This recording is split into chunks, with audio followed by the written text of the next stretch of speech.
Everybody knows a taxi driver likes being over-tipped, but you can't blame him for not liking being tipped over.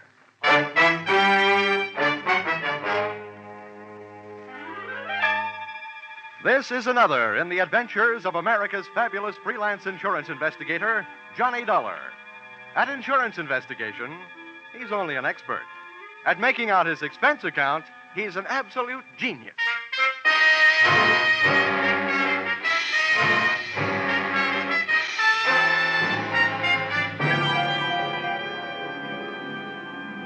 Expense account submitted by Special Investigator Johnny Dollar. To Home Office, the Nutmeg State Liability Underwriters, Hartford, Connecticut. The following is an accounting of my expenditures during my investigation of the disappearance of 12 Apex cabs. Or who took the taxis for a ride. Expense account, item 1, $3.10, train fare Hartford to New York. Item 2, $1.10, dinner en route. Item 3, $18, club car. Expense account, item 4, $1.30, cab fare from station to garage and offices of Apex Taxi Company. I naturally waited for an Apex cab, but could have saved my time. The driver told me nothing, except that the man who came rushing out of the Apex office when we pulled up was the big boss, Mr. Gordon McKissick. Thanks, driver. He's just the man I'm looking for. Here. Thank you, sir. Hey, McKissick! I can't stop now. I'm in a hurry. See me tomorrow. Wait a minute, will you? I'm Johnny Dollar from the insurance company. Oh, good. That's different. Just in time. Come along. Where are we going? Come on, tell you in the car. Just had a call from the police. Another one of my cabs has been stolen. Huh? They found the driver slugged and unconscious, and I got to get out there. I tell you, Dollar, I'm going crazy. This has got to stop. It's not only driving me out of business, it's driving me out of my mind. The police have done their best, and Lord knows I have too, but I'm about ready to give up. This makes 12 of my taxi cabs disappeared off the face of the earth. It's fantastic. I can't believe it. Hold it, McKissick. Do us both a favor, will you? Huh? What? Play cucumber for a few seconds. Oh. Remember, the insurance company I represent has plenty to scream about, too. What I need is some facts. I haven't got any facts. And if this keeps up, I won't have any taxis. They're gone, that's all. 12 of them, that's all there is to it. Any idea of a motive? Some new kind of car theft? That's what the cops say. Okay, what's your idea? Robbing the drivers? You don't have to steal a cab to rob a driver. It's ridiculous. All right, then. What else could it be? Competition? Sabotage? That's my guess, competition. So far, it's only a guess. I'd give anything to know. So would the insurance company. Anything. They'd even give up my happy young life.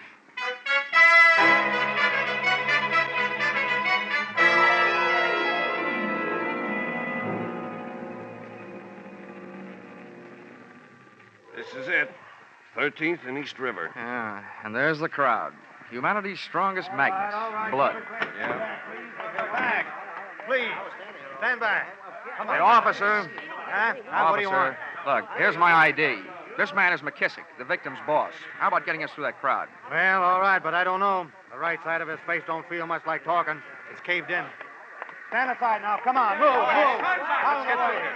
Come on, Dollar. Let's move Clancy, in. open Okay. them up. I can't breathe in here, let alone the hurt man. Get out of the way, will you? Okay, Mr. Dollar, here you are. Oh. Hey, are they right? Is this one of your men, McKissick? Yeah, George Brandon. Been with me 4 years. Oh. Brandon, listen to me. Who did it? Do you know who did it? Try hard, will you? Never saw him before. Yeah, Brandon, only one. Well, what did he look like? Come on, boy. Hey, little guy. Dark. He talk funny. He talked funny? How, Brandon? How? An accent? Come on, Brandon. Well, that's it. All right, clear the way. Stand back. Clear the way for the ambulance. The ambulance. The ambulance turns out to be the wrong kind of a wagon.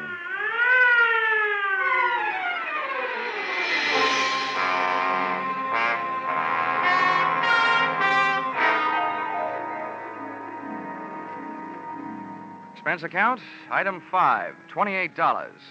Transportation the following day, visiting hospitals and the homes of the other 11 Apex drivers who had lost their cabs. During the course of this, I contracted a severe case of what GIs used to refer to as Jeep seat. Out of 11 interviews, I got 3 clues. One, that up until last night's killing, the cab nappers had worked as a team. The little dark guy with an accent, as described by the dead driver Brandon, and a 300-pound accomplice wearing a seersucker suit, a Panama hat, and a complexion akin to a perspiring blob of leaf lard. This heavier of the two heavies, it seemed, never actively participated in any of the rough stuff, merely assuming the role of director of operations. Clue number 2, that in each instance, the driver's uniform cap was also stolen, which indicated to me merely that the getaway driver was very much interested in looking like a cab driver. Finally, clue number 3. From the most disgruntled of the drivers interviewed, the fact that the fleet owner McKissick had spent 3 years bootlegging, another 4 bookmaking, and had spent some very short vacations getting away from it all in prison, which naturally led me back to McKissick's Apex garage and office. Come in. Oh, Dollar. Well, what have you found out? Well, I'll tell you, McKissick. So far, I've just hit the ABCs. Later on, I'll get to the XYZs. Look, Dollar, I'm getting fed up with double talk. What I want to talk about is a double life. Yours. What? I once broke a leg jumping to a conclusion, so don't get me wrong. That's not what I'm doing. But a less experienced investigator might immediately assume that a man like you, an ex-bootlegger, ex-bookmaker, ex-jailbird, just might be stealing his own cabs for the insurance money. Why, you small... Now, wait a minute. Don't get that way, or I might also get the idea that you have a killer instinct. My record's my own business. It was okay with the Hack Bureau. It was okay when that company sold me the insurance, so it'll have to be okay with you because you're stuck with it. Nobody's calling you guilty. Okay. Okay, all I'm telling you is this. I want your cabs off the street until this thing is cleared up. That's big talk, little man. When the day shift comes in at 4:30, tell them to park their cabs in the garage. And you can tell your dispatcher the night shift isn't working tonight. Bad enough to have my competition running me out of business. Now the little helper from the insurance company shows up to finish the job, huh? I'm not trying to put you out of business. I'm trying to keep you in. Well, it don't sound like it. No cooperation from you, no insurance. I'll have it canceled as fast as I can get to a phone. How about it? Okay, Dollar. I can't do anything about it. But if I were you, I wouldn't be caught hanging around here by any one of those drivers you're putting out of work. Some of them play rough.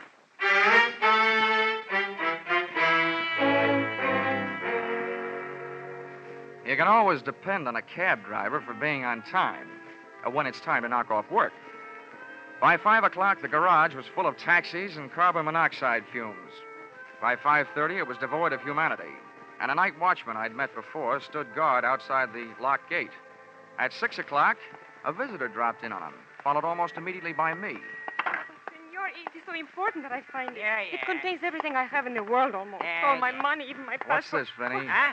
Oh, Mr. Dollar. Yeah. Well, a young lady claims she lost... My purse, senor. I hired one of your taxi cabs this afternoon and left my purse in it. It's so important that I get it. Yeah. I told her to call Lost and Found in the morning. But, senor, what will I do tonight? While we're trying to figure that out, will you join me in a drink? I would like that. Her name was Marita Guastella. She was the dark type, so I took her around the corner to a dark saloon. On the way in, we passed 4 grumbling Apex cab drivers shooting hot looks at me over cold beers. I arranged her in a booth so I could keep an eye on them, in case their intentions were no good, and an ear on her story, which I knew wasn't. You see, this is my first trip to America. I came from Spain 2 weeks ago. This afternoon, I was shopping on 5th Avenue, and that is when I took the cab from 49th Street to the Sherry Netherlands Hotel. 49th, Sherry Netherlands. Yes. What time did you take the cab? Wait, I'm not sure exactly. It would help. Oh, well, it was exactly 10 minutes after 4. I remember now. I looked at a clock. And what time did you arrive at the hotel, Marita? Why are you writing all this down? Just trying to help you find your purse. Oh, but I do not want to put you to any trouble. I am perfectly willing to search through the taxis myself. Honey, the city of New York has gone to a lot of trouble to save you that trouble. Every driver has to keep a record of every trip. Where he picks up his passengers, where he drops them, and when. Oh. He puts it on a big card. So all we have to do is find out which card has your trip listed on it, then we'll know which cab. Oh, I see. Then we'll go to the little cab and probably find your little purse. All right? Oh, it is very good of you, senor. If you would not mind the trouble. Sometimes bothering with this kind of trouble eliminates my employer's troubles. How about another martini?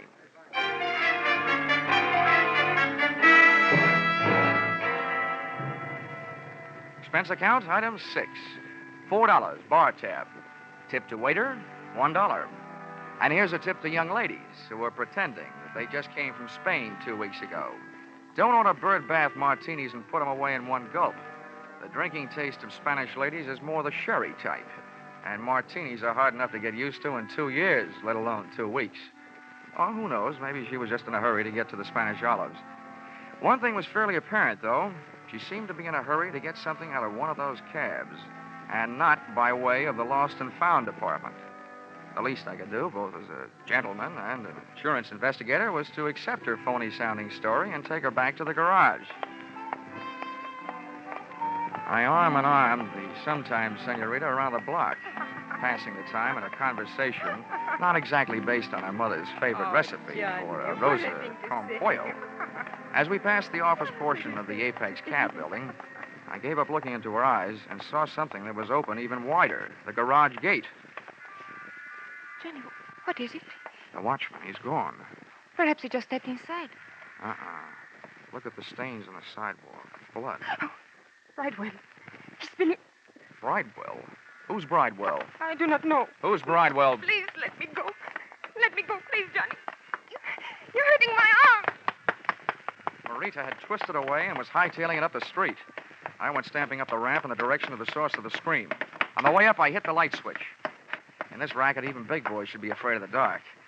The first portal, I slowed my run into a pussyfoot pace and edged around the corner, sliding my back along the dispatcher's counter. When I got halfway down, the corner of my right eye picked off a pair of high black shoes, night watchman type. Heels on the floor, toes pointed up, sticking out from behind the end of the counter. I didn't have time to get a look at the rest of them. Something so round, so firm, and so fully loaded gave me a cold steel kiss under the left ear. Pray do yourself the favor, sir, of remaining absolutely still. Now you may turn around. Would this be Mr. Bridewell? Good indeed, sir. Well, what about the night watchman? Have no fears for him. I'm fortunately accomplished in the administration of first aid. Got a good deal of practice.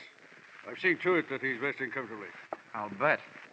Well, Victor, my boy, I trust your search was successful. Successful? Somebody's beat us to it. All them cabs has been searched. Nonsense, my boy. How can you tell in so short a time? How about taking a look for yourself, fat boy? You couldn't possibly have picked over all of them. Proceed with the search and quickly. In the meantime, perhaps our friend here is the proprietor of the search that preceded ours. In this case, practically anything could happen. Yes, anything could. Knowing that should encourage you to mind your manners. Now, sir, will you accompany me to my hotel where we can discuss this further? With you holding that .38 caliber steel-engraved invitation in your hand, I'd be a perfect cad to refuse.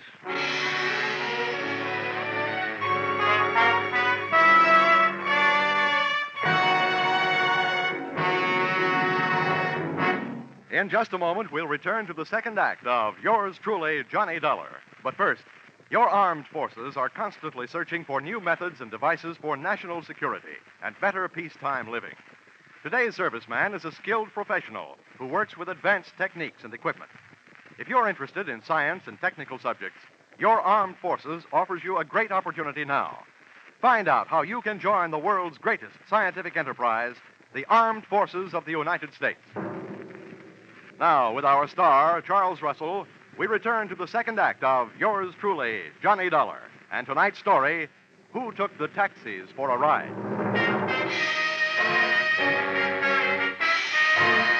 Looking for some stolen taxi cabs and wound up in a hotel room looking stupid.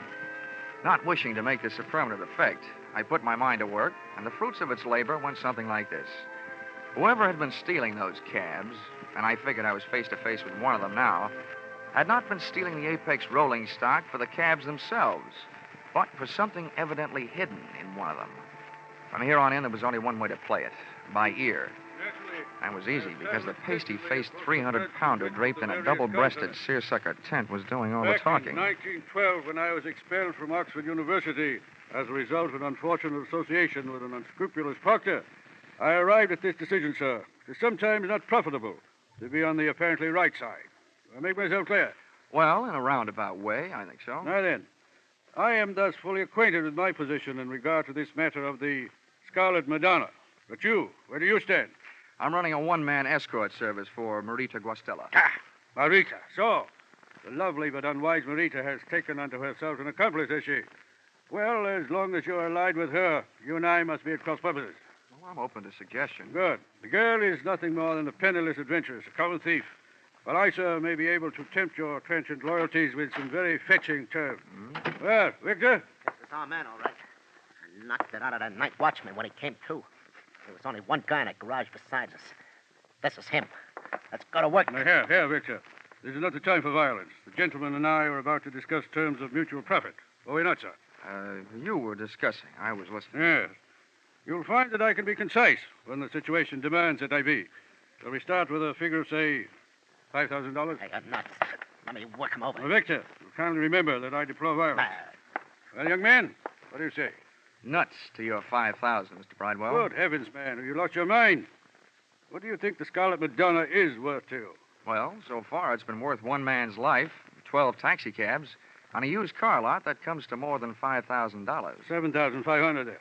Keep coming. Now, see here now. There's not only a limit to my generosity, there's a limit to my patience. How else do you expect to realize such a handsome profit? I haven't made up my mind. Perhaps I can help you. Here are the problems you face. The Scarlet Madonna is no ordinary gem to be disposed of through the ordinary channels. You, sir, have the faintest notion of the importance of the jewel. Well, I've got a hunch I could retire for life on it. A very short life it might be.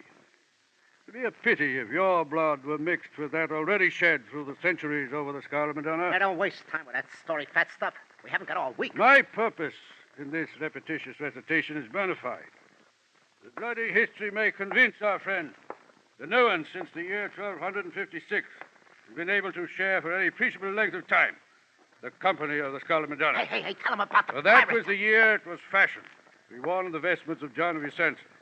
On March 20th of that year, he was ordered by Alexander IV to hasten to the province of Tuscany to aid in the routing of the heretics. The pirate. There, John was murdered and robbed of this jewel. And since that date, it has never ceased its bloody journey through history. England, France, and Spain. Don't forget the pirate fat stuff. Thank you, Victor, for your helpful interest. Indeed, it is true. During one of its bloodier experiences, it was woven into the beard of an Alsatian pirate, from which it fell when his head tumbled into the basket beneath a guillotine. That one killed me. You see, mister, don't go losing your head. I'm trying not to. Look, Bridewell, if this rock is so hot, how come you're willing to risk your pudgy little neck for it? Victor here and I are only the temporary middlemen for this infamous gem. You aren't yet. Am I to understand that you refuse? Well, I must say you tell a very good story. But the answer is still nothing doing. I told you fat stuff. We're wasting your breath on this guy. Oh! All right, Victor. That's enough. Here, now, get up, young man. Keep that monkey off of me, or I'll yell the roof off this joint. Yes, no, that won't be necessary. Now, put your hands up, please. Now, Victor, go through his pockets. Not that anyone would be foolish enough to carry the Scarlet Madonna. Okay, now. Stand easy. Oh, you'll kick your teeth in. Don't try it. Hey. All right. You know what we got here? An insurance stick. I know, Victor. One gun is enough. Not for me, it ain't. He must be from the company insuring the rock. No, Victor. I am thoroughly familiar with the policies covering the Scarlet Madonna. What's the gentleman's name? Johnny Dollar from Hartford, Connecticut. And right now, thinking there's no place like home. I'm leaving. No, not alive, you ain't. We can't let him out of here. He's red hot for us. Put down your weapon, Victor. There's been trouble enough. Hunter, no, you don't. Oh, yes, I do. Back off, Buster. Now, Victor, I must insist. Let him get away. Focus, let go of me. Insurance investigator, whatever. If he knows where the jewel is, he's more good to us alive than dead. More valuable than even you.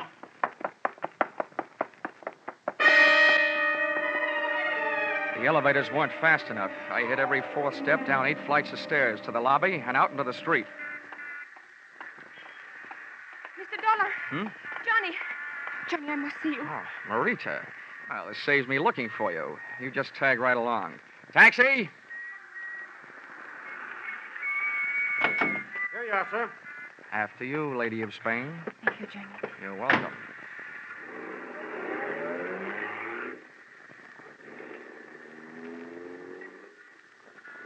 Oh, my poor Johnny. What did they do to you?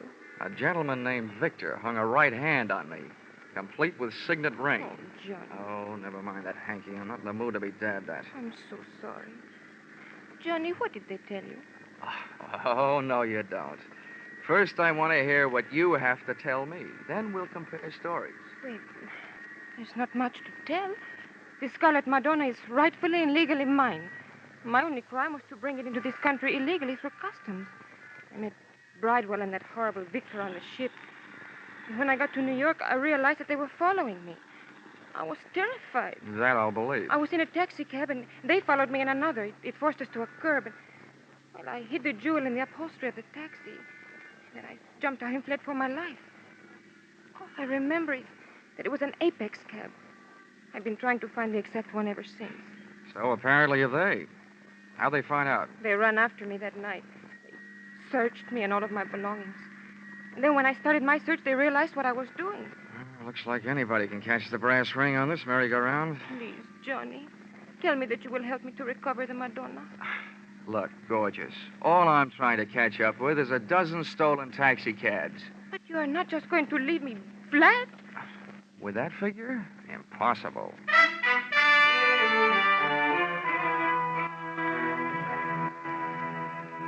I took Marita to a small hotel, got her a room, and while she was taking a bath, I stole her clothes and left her, locked in that strongest of midtown prisons, nudity. The first joker I went looking for back at the Apex garage was the unfortunate night watchman. I found him sitting up and taking nourishment out of a bottle and nursing an egg on his head that would have hatched an ostrich. Oh, it's you, Mr. Dollar. Yeah. I tell you, I've been worried about you. Yeah. Thank heavens you're all right. No thanks to you. No, what do you mean, sir? I mean, why'd you tell that sawed-off ape who slugged you around that I searched these cabs in here last night? Why, I didn't mention you, sir. I told him it was the boss, McKissick. Huh? Yeah. McKissick? Where's he now, do you know? He just came by. I believe he's next door in his office. Thanks. Yeah. Oh, McKissick. This case is developing more suspects than a garlic breath in a crowded elevator. Now, listen to me, McKissick. Got to double-cross the scum. I tried a level with you. 10 pounds and it's my top off. Turn it over. Let's see your money. You don't trust me, I don't trust you. All right, you had your chance. From now on, there ain't no money. There ain't no money in it. Oh, no, Victor, no. Hey, what's it? Here's what I owe you. Come on, get up. More.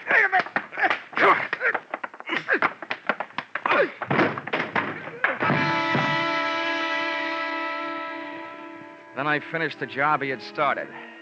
I found the Scarlet Madonna clutched in McKissick's dead hand. For a Scarlet Madonna, it was mighty green. It was an emerald about the size of a pack of cigarettes that's been flattened out in your pocket. A Madonna figure was carved in bas-relief on one surface. As I stood over the body of McKissick, looking down at the green gem in my hand, I realized where it got its crimson name. For on the floor, outlying my hand, was a spreading pool of scarlet blood. Well, sir, we meet again. Yeah, so it seems. May I offer you my congratulations, at the same time request that you hand over the Scarlet Madonna? Being unarmed, as you are, you're not welcome to it. Well, perhaps I have something more persuasive than a weapon. Here are my credentials. I'll look at them if you'll back up against the wall. Very well. You'll also find there a letter authorizing me to the legal possession of this infamous, this hateful, this accursed instrument of greed. It will explain that it's been my odious duty to retrieve it for its rightful owner, the Stillwell Museum in London, from which it was stolen by Victor and his erstwhile lady-in-waiting, the exotic Marita. Insurance investigator. You? Where do you come from? What's your outfit? Yes, I thought I'd set you back on your heels. I'm from London. Pity we didn't have each other's interests classified earlier. We might very well have, shall we say, collaborated in this matter. Yeah. I'm sure there's an unvoiced question lurking on the tip of your tongue. My association with the bestial victor. Well, at this point, I didn't want to insult you. Think nothing of it, my boy. Due to a fortunate similarity in voice and physique to your accomplished actor, Mr. Sidney Greenstreet, I find myself automatically listed as undoubtedly the villain of the piece. In this case, and in many others during my fantastically successful career as an insurance investigator, I was able to align myself with the basic source of the villainy involved. Further, I pray that you not accuse me of being associated with any of the physical violences which have punctuated this case. In short, this Victor fellow occasionally slipped through my fingers. Look, all I'm trying to find is 12 lousy taxi cabs. Well, then, your troubles are at an end, my boy. I shall write out an address. Fine. And then... there you shall find them unharmed in the warehouse hard by the East River. Okay. You'll forgive me, I'm sure, if I tell you that in this case, it is but another small milestone in the glorious pathway strewn with superior accomplishments in solving those minor mysteries evolved by the niggardly minds of the sniveling criminals who would offend the sanctity of that guardian of the peace of the public mind, the insurance company. Amen.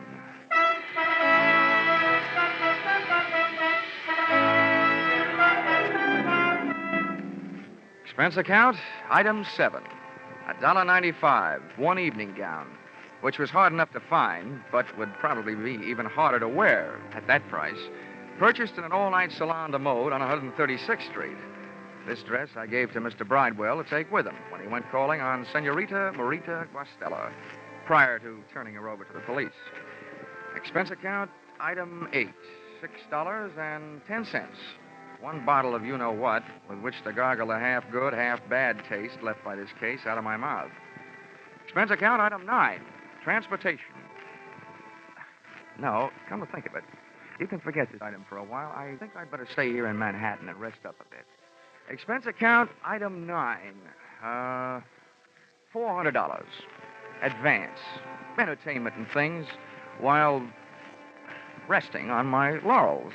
Or possibly Mr. Bridewell's laurels. But anyway, resting.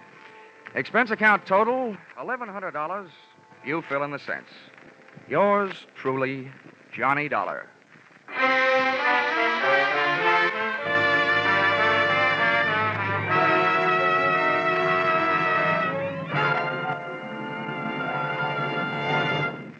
Yours truly, Johnny Dollar, is produced and directed by Norman MacDonald and stars Charles Russell, with script by Paul Dudley and Gil Doud. Featured in the cast were Herb Butterfield as Mr. Bridewell, with Paul Dubove, Lillian Baeff, Lou Krugman, Junius Matthews, Jan Arvin, and Jack Prusian. The special music is written and conducted by Leith Stevens.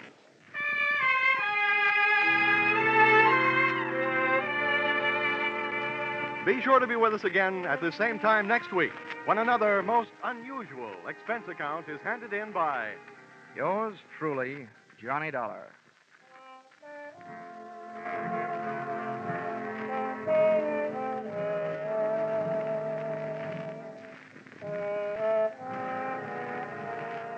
the great hit tunes of early 1939. Deep Purple, Penny Serenade, I Cried for You. How many more can you remember dancing to, romancing to? You'll hear them in smart new 1949 arrangements when your hit parade on parade comes along immediately over all of these same CBS stations. Alan Botzer speaking. This is CBS, the Columbia Broadcasting System.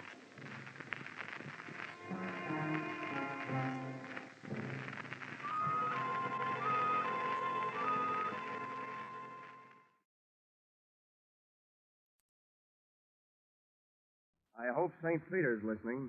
This report may one day help qualify me for that pass through the pearly gates. This case almost rushed me up there.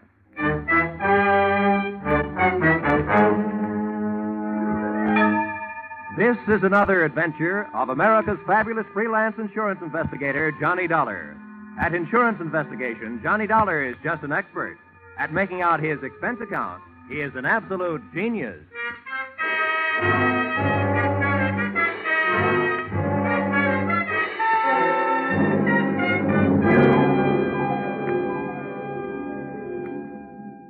account submitted by Special Investigator Johnny Dollar. To Special Investigator Johnny Dollar. This one's on the house.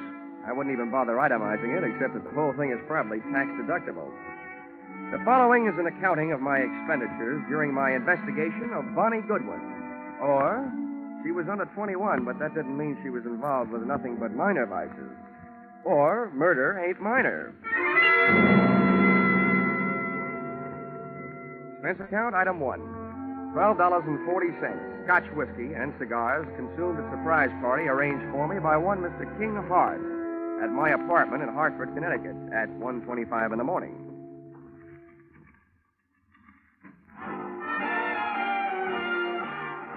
Well, who are you? And which one of us is in the wrong apartment? Neither one of us. I'm King Hart. I came down from New York to see you. I hope you don't mind my helping myself to a cigar while I was waiting. Well, no, not at all. I'd even join you in a drink of my scotch, only I don't think I could squeeze it out of the cork. I'll send you a case. Send me a copy of your passkey while you're at it. Maybe I can drop in on you sometime. This verges on the illegal. Let's not waste time trying to scare each other, huh? Let's talk business. What is your business?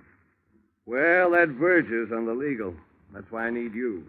In your racket, you're well enough known to do me some good.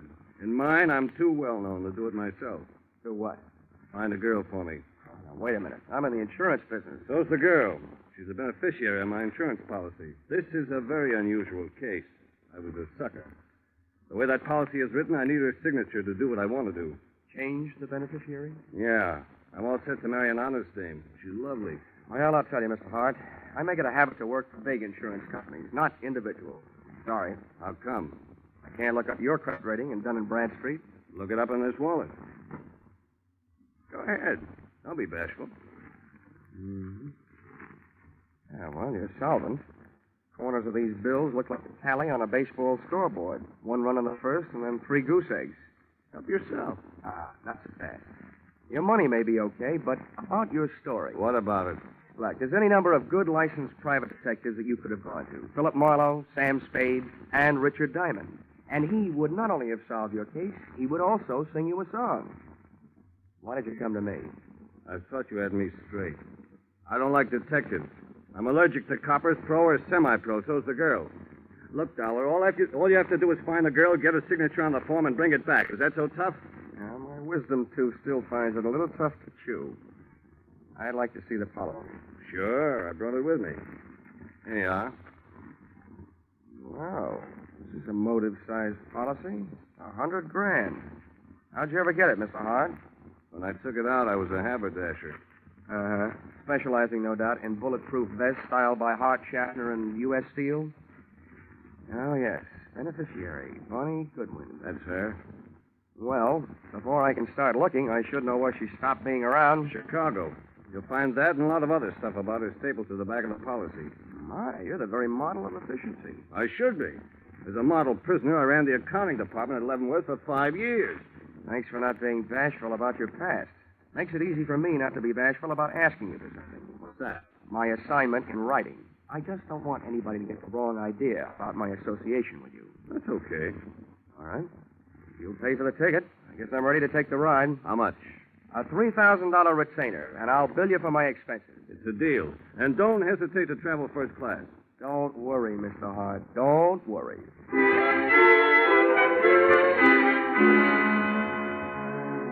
Expense account, item 2, $55.32. Plane fare, Hartford to Chicago. Expense account, item 3, $4. Cab fare from airport to downtown. It takes about half as long to get from the Chicago airport to downtown as it does from Hartford to Chicago airport. I checked into the Ambassador, where I intended to live, first class. And expense account, item 4, $1.20. Cab fare to the Muriel Arms, a female hostelry where I didn't expect to live, but which was Bonnie Goodwin's last known address. Even at noon, it looked like a good place to start an investigation by either the police, the fire, or the sanitation department. You ain't got a thing on me. I stand my constitutional right. Yeah, what did they give you for an answer? 30 days.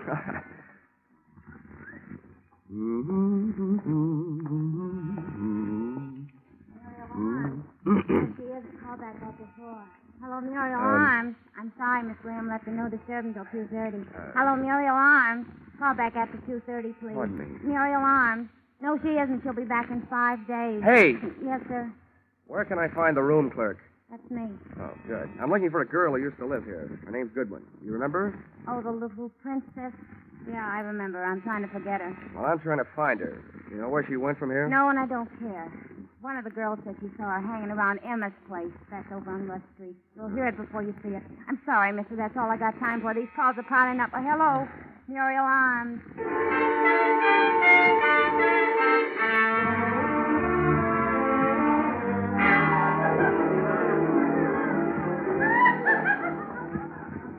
Say, bartender. Let's see. Where can I find Emma? I'm Emma, and no jokes. What do you want? I'm looking for a girl named Bonnie Goodwin. She ain't around. We told her she wasn't wanted around here. Well, that's your business. My business is to find her. Who are you? From the law?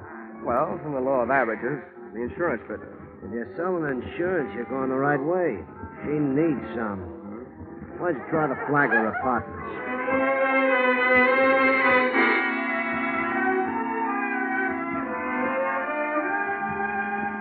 Not only did the Flagler Apartments fail to produce Bonnie Goodwin, but so did about 18 other wayward way stations scattered from the Loop to the far north side. She was an easy girl to follow, but a hard girl to find. One of the things I learned along the trail was that Bonnie's heart was apparently no express train. It made a lot of local stops. And one of the things I was reminded of during the tedious search was a philosophy passed along to me at a tender age by an old Pinkerton operative. He said, being a detective is 90% legwork, just like being a mailman with no address on the letters.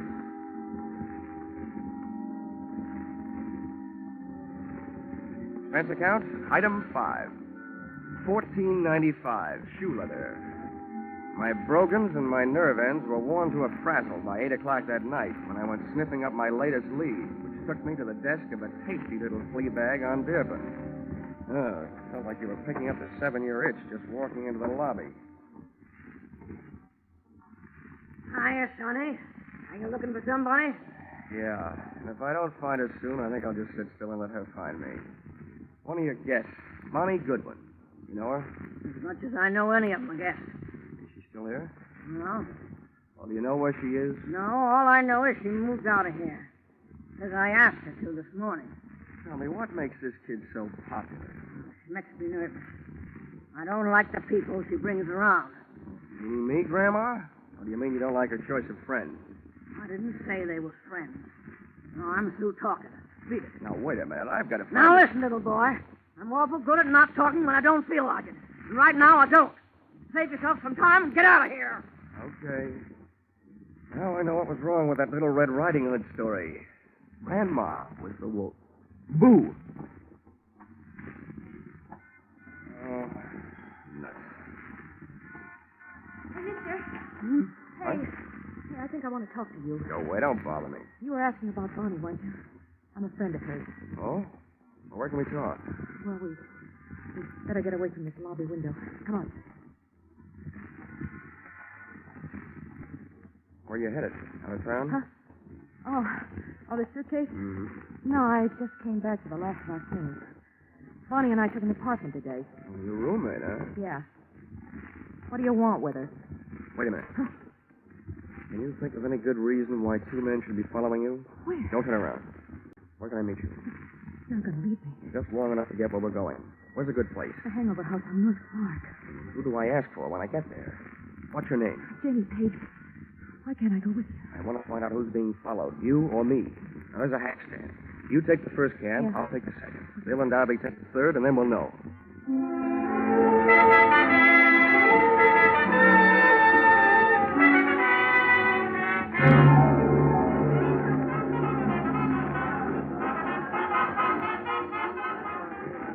What did you find out? Oh, nothing, Janie. Those guys pitched me the biggest curve since Lefty Grove. What does that mean? Oh, we took 2 cabs, so they took 2 cabs. One of them followed me, so it figures one of them followed you. Any idea why? Now, wait a minute, mister. First, I got to get you straight. I just picked you up on a hunch because you don't look like the other ones. Who are you, and what do you want with Bonnie? My name is Johnny Dollar. My business? Insurance. Insurance? Who's dead? King Hart? Did I hear a hopeful note in your voice, Janie? Well, is he? Like in my business, I've learned never to give a definite answer to that question. But, as far as I know, he's still alive. He was when I saw him yesterday.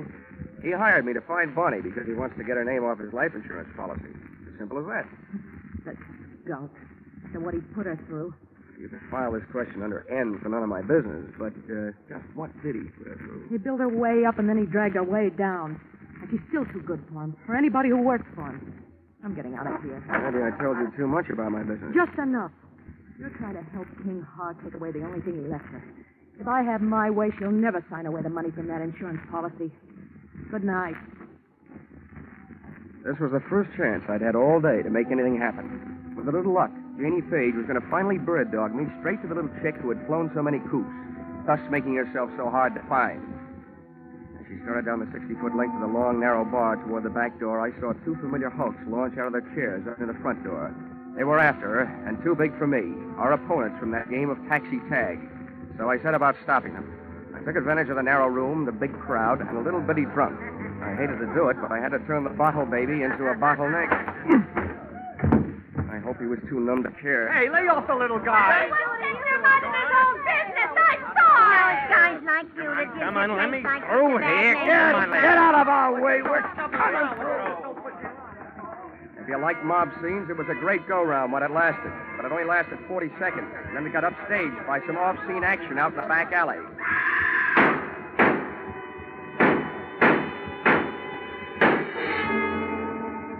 The crowd went out to look. I didn't. Somehow I knew. My live lead had turned into a dead one. And the morning news flash over my hotel room radio read the funeral services over what little remained of my hopes. Guns roared on Chicago's north side again late last night when 6 slugs tore the life out of a 105-pound brunette in an alley shooting reminiscent of the early 30s. Listed at the city morgue as dead on arrival, the body was identified as that of 19-year-old Bonnie Goodwin, ex-girlfriend of the notorious hoodlum King Hart.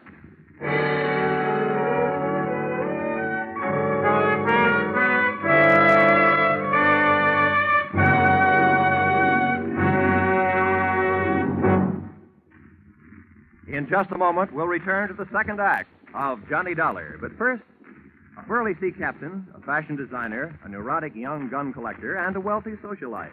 One of them very much dead. These are the elements Police Commissioner Bill Grant faces in his adventure on Call the Police tonight.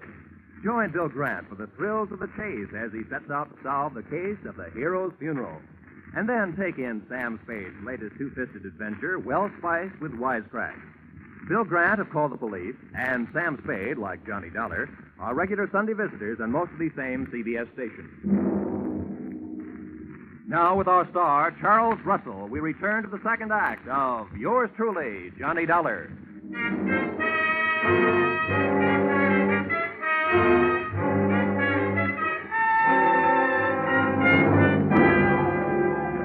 In an alley shooting reminiscent of the early 30s, listed as dead on arrival at the city morgue, the body was identified as that of 19-year-old Bonnie Goodwin, ex-girlfriend of the notorious hoodlum King Hart.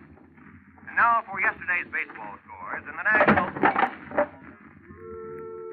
Expense account item 6, $22.50. Replacement of one hotel room radio, which I punched on the dial. After it had told me that the girl I'd been using as a bird dog the night before was really the bird. That I had spent an hour with Bonnie Goodwin, looking for Bonnie Goodwin. I agree that isn't the proper way to turn off a radio, but the fight up to that time had been one-sided. I had to throw one punch even if the fight was all over. But then the bell rang, calling me out of my corner for another round. The bell on my telephone. Hello. Hello, Dollar. Yeah? This is King Hart. I just got in town at the airport. Well, 9 a.m. News travels fast. You got private lines to the major morgues of the country? A friend of mine phoned me last night. Joe Emma. What the devil happened, Dollar? I'm not sure, Hart. It could be that you used me for a leadoff man on a relay team. You hire me to find the girl, then hire some gunmen to follow me. And when I find her, boom. Now, wait a minute, Dollar. From now on, it looks like you don't have to worry about who's going to collect on your insurance. Do you, by any chance, collect on hers? It's out of my line these days, and flying 800 miles just to be at the scene of the crime has never been one of my habits. I'm not so sure you just flew in, but I'm dead sure that I'm not on your payroll any longer. Dollar, listen to me. You listen. I didn't follow through last night because I didn't want to be picked up as a material witness. First, I'm going out to prove a few things that'll keep me from being picked up, and then I'm going to make my report to the police. Aren't you telling the gun dollar? You know more about guns than I do, but I learned a lot about Bonnie Goodman while I was tracking her down yesterday. And one thing I learned, I like her kind better than I do yours. There wasn't anybody around to help her last night when she needed it. But I'll bet she had plenty of help making her first big mistake. Probably from you.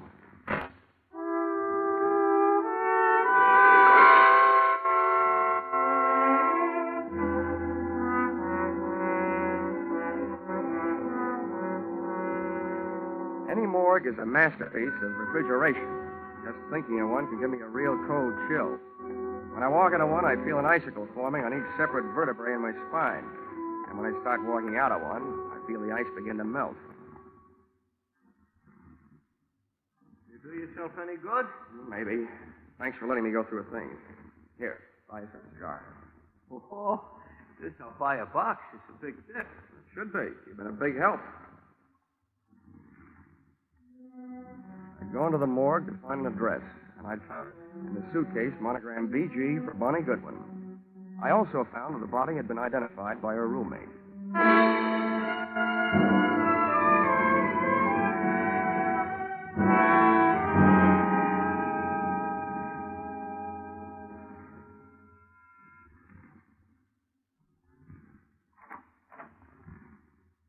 What do you want?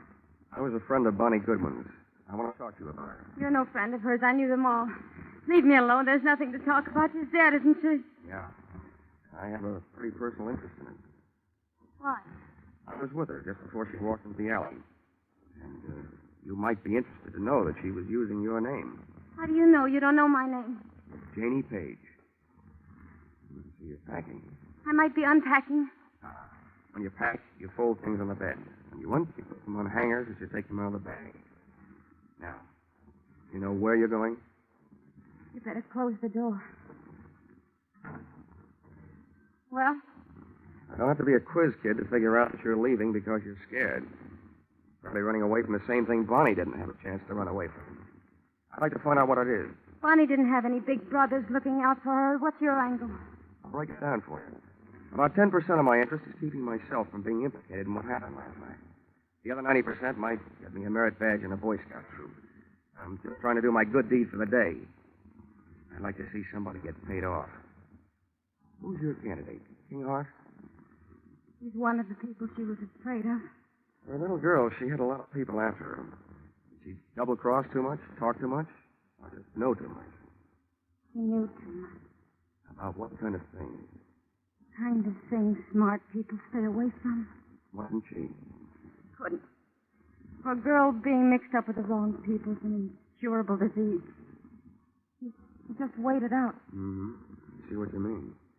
You can't throw a bad reputation into reverse. You can stand a compliment. You strike me as being a gal who might have a better chance than most of busting into this unsmart set. I can't figure you out. What do you really want from me? What are you doing here? Who are you working for? I always feel sorry for you, kid. Particularly the nicer ones. Oh, who knows? Maybe I'm just being selfish. Maybe this is a good chance for me to show off in front of heaven. I'd like to revise those percentages I gave you. From now on, let's call it 10% me, 10% Boy Scout, and 80% you. Well, now that I've cut you in for most of the profits, I'll get some help. I haven't got much to give you, but I think it was King Hart. Why? That insurance policy? That'd be one good reason. And the others? She brushed him. He wanted to marry her, but she brushed him. He was crazy jealous. King Hart claims he was in New York at the time of the shooting. If he can prove it, he's clear. But assuming that he did have some gun work to do in Chicago, who would he hire to do it? A guy named Joe Emma, by any chance? Joe Emma? He'd be more interested in shooting King Hart. They split up over Bonnie Goodwin. Emma wouldn't leave her alone till after Hart got out of town. Is there enough reason for him to kill her? I don't know. I don't know how jealous he gets. There's only one other thing I'd like to know. What? How I'm going to help you. I want to do something more than just help you pack. Hey, how does this sound? You and Bonnie are about the same type, same build, same hair, close enough to confuse anybody in the dark alley. Hey, what have you got going? If I could get a little story published on the first page of the evening paper to the effect that the body in the morgue, originally identified as Bonnie Goodwin, is not Bonnie Goodwin, that it was identified in error and actually is you, Janie Page, I think we can sweat Bonnie's killer out in the open, trying to finish the job. Hey, what are you trying to do to me? I'll get killed. No, you won't, because you won't be waiting here for them. I will.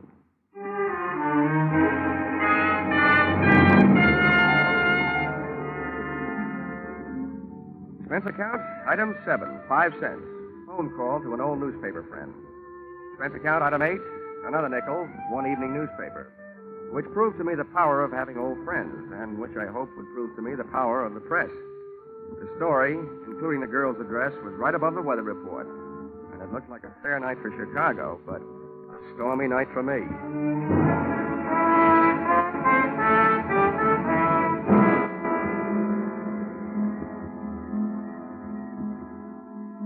I learned early in my career that when you're waiting in an apartment for the arrival of killers, don't just wait.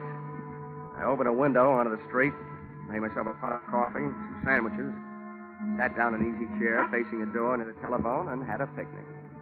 For dessert, I had a sweet, rich idea, which made me feel much better. When a little after 10, I heard a car pull up outside. When I heard footsteps coming up the hall 20 seconds later, I took the telephone out of its cradle, dialed 1 to get rid of the telltale tone of a line not in use.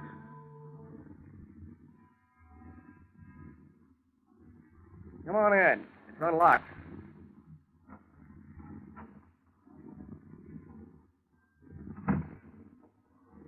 King Hart. Repeat, King Hart. What are you up to, Dollar? I'll tell you what I'm up to. At the other end of this phone line is a police lieutenant listening. He knows that you're here with me, so don't get rough. I don't care who's listening. Where is she? Who? You know who, Bonnie. That body down at the morgue isn't her. I wish I had this much luck fishing. People seem to bite easier. I suppose you're here because you missed her the first time. Don't be stupid. I'm trying to save her life. Where is she? She's sitting next to the lieutenant who's listening on this telephone. I don't believe it. Come on. You can talk to her. Okay. But you better be right. Here, take the phone. Right over the head. Oh!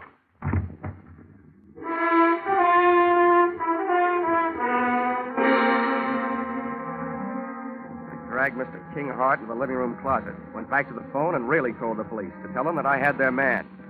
I still had the phone in my hand when the apartment door opened, framing two masses of manhood, one of whom I knew.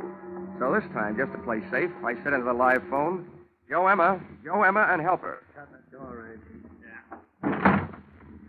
Well, if it ain't our insurance sale, who you talking to with that telephone? Police.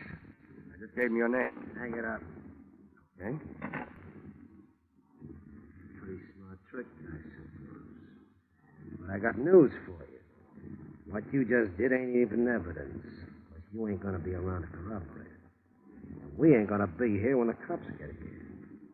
Now, where is she? If you're looking for Bonnie Goodwin, your search is narrowed down. You've got the whole rest of the world to look because she ain't here. Too smart. Now, where is she? Hey, Emma.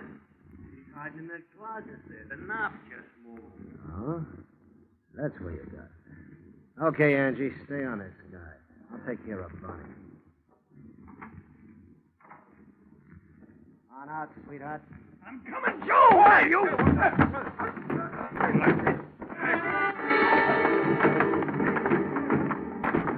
Joe Emma had expected the pleasure of kicking a girl around, but instead found himself being belted around by a man. Angie's right hand dove for his armpit and not to scratch himself. Just as he snapped another shot at King Hart, I snapped a flying tackle at him. Go! Down your fist again, Angie, and it's all for you.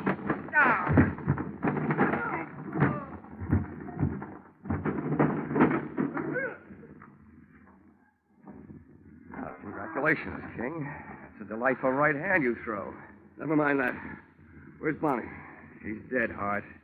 I planted that newspaper story that she's still alive. I didn't read any newspaper story. I just came from the city morgue. The babe they got isn't Bonnie Goodwin. I never saw her before. Isn't Bonnie? Well, then why did... Oh. Emma kills her roommate in the dark alley by mistake. So Bonnie switches identities to make herself officially dead so she can live longer. Where is she? I want her back. I thought all you wanted was to get her name off that insurance policy. That isn't true. If I wanted an insurance investigator to find her, what else could I tell you so you'd take the case? I want her back. You'll have to make up her own mind about that. For you, I'm not playing Cupid. I'll tell you what I'll do. You tell me all the sweet, pretty things you want to say, and I'll repeat them to her.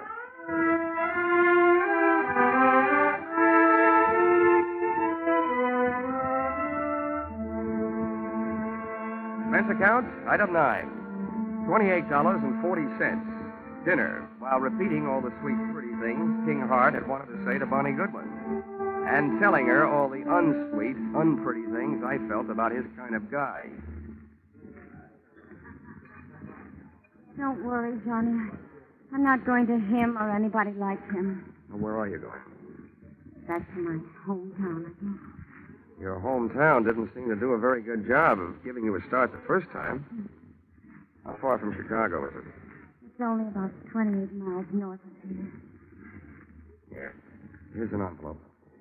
With what's in it, you'd better buy yourself a ticket. It'll take you about $3,000 worth west of here. Oh, Johnny, Thank you.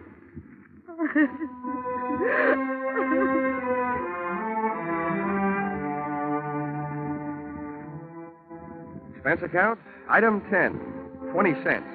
2 beers, one for me and one for King Hart. I told him that his money was taking Bonnie on a little trip back to happiness.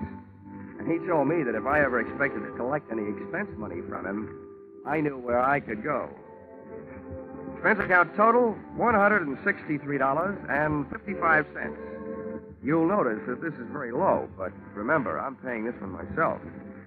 Yours, very truly, Johnny Dollar.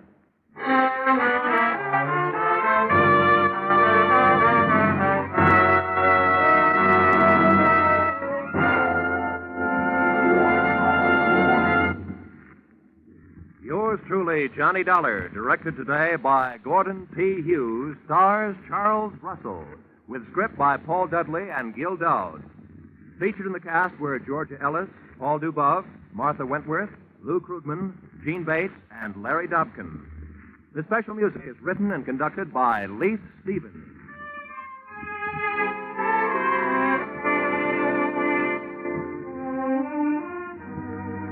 Be sure to be with us at the same time next week when another unusual expense account is handed in by yours truly, Johnny Dollar.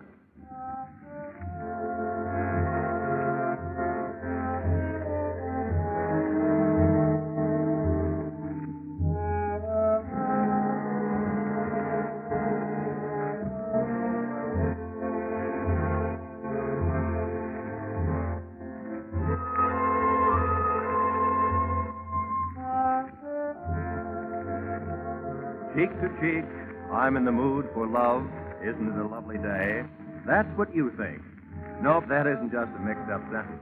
That's just for the top hits you'll hear on your hit parade on parade tonight. Top hits from 1935. Without a word of warning, I'm on a seesaw.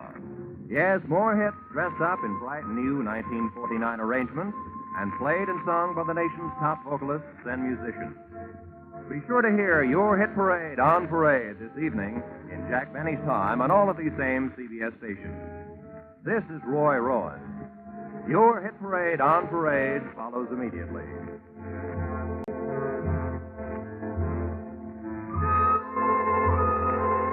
This is CBS, the Columbia Broadcasting System.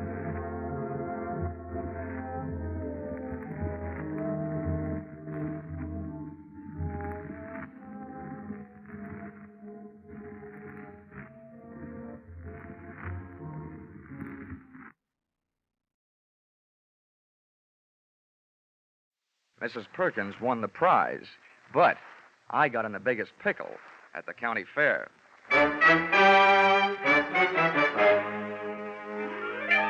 This is another in the adventures of America's fabulous freelance insurance investigator, Johnny Dollar. At Insurance Investigation, Johnny Dollar is only an expert. At making out his expense account, he is an absolute genius.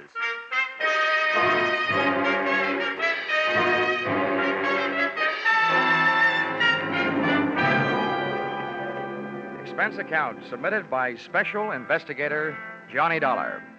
To Home Office, Corinthian Liability and Bonding Company, Terminal Building, Hartford, Connecticut.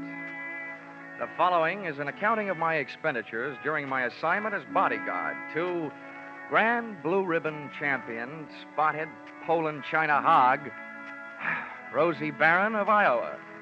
Or How You Cast My Pearls of Wisdom Before Swine. Or Out of the fire into the frying pan. Expense account, item 1. $76.80.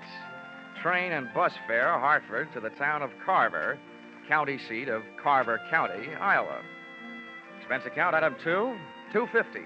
1 Coke, 3 handkerchiefs, a bottle of salt tablets, and sunglasses, with which to combat the Corn Belt heat.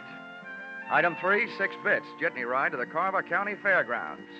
Undoubtedly named that because the band I found in the midst of playing its afternoon concert was only fair. Hey, friend. How's that? I'm looking for a pig named Rosie Barron of Iowa. Tell me where I'll find his cage. Cage? They don't keep Rollo in no cage. Rollo? Who's he? Well, that's short for Rosie Barron of Iowa. Oh, yeah. Any fool would know that. Uh-huh. Can you tell me where he is? See that building over there, the livestock building? Yeah. You'll find Rollo in the swine wing. Swine wing? Well, that conjures up a dainty picture. A flying pig. Afraid Rollo won't ever do much flying. Weighs 980. Oh, well, thanks a lot. Neighbor. Yeah? Why don't you try slipping out of that there coat? You won't find it near as sweaty. Oh, yeah. Thanks, Hiram. Oh, he didn't even wait to be my best friend. Hey! Wait, I'll come with you, neighbor. It was 96 in the shade, but things were getting hotter. Shots and screams from the livestock building were the only things that could bring me on the run, with Hiram on my heels. Hey, what do you suppose that was? First, I ran into a stranger just outside the entrance. Get out of the way. Let me out of here. There's loose in there. Then I ran in through the door. Somebody do something. Don't just stand there. Where's the sheriff? Hey, Hiram, what happened? Well, didn't you see? Didn't you hear? That there woman's Mrs. Tiller. Somebody must have stole her diamond brooch. Oh, good. I was afraid somebody might have put the snatch on Rollo. Her husband owns Rollo. They must have been taking her pictures of Mrs. Tiller in the middle of a crowd.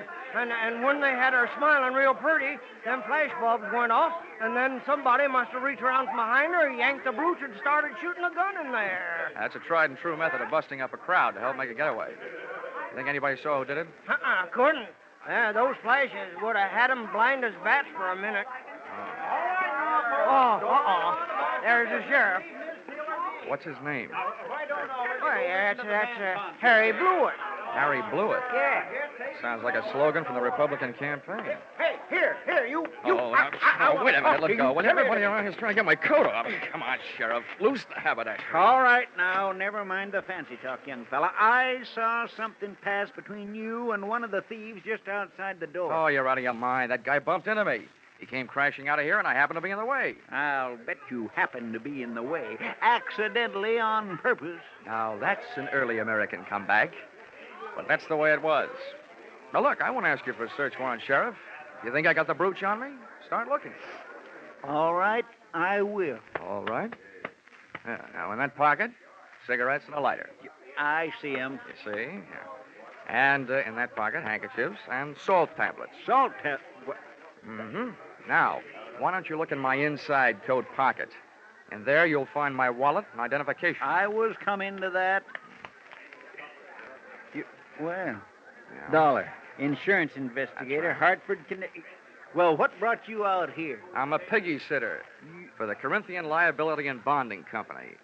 They wrote a policy for $25,000 on your friend Rollo, Rosie Barron of Iowa. Who ever heard of taking out a $25,000 insurance policy on a hog? I did. And right now I wish I hadn't. Some people pay high premiums for publicity, Sheriff. And that's what the Blue Ribbon Prime Packing Company is doing in this case. Now, may I have my wallet back? I want to count my money. Yeah, now, here. All right. Here's your wallet. You may think you're quite the joker, young fella, but I'm telling you right now, I'm going to keep an eye on you. I got a better idea than that, Harry. If I were you, I'd go looking for that photographer. Why? What'd he do? He took the picture. And there's just a chance the thief may be in it. Say, that gives me an idea. Sheriff, whoever says you aren't smart makes no mistake.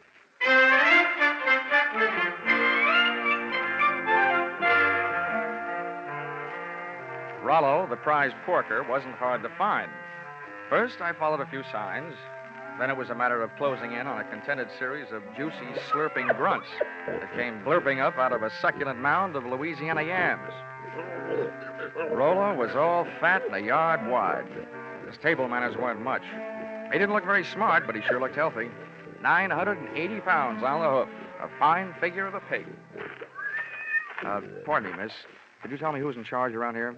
Well, just for the moment, I am. Well, I'm trying to find a Mr. Worthington Tiller, who I take it owns this monster. Monster? What? What's the matter? Have I said something wrong? You certainly have. And you've also said it to the wrong person. In case you don't know it, my name is Alva Anderson. Oh, my name is Johnny Dollar. How do you do? What's all this got to do with Rollo? Nothing.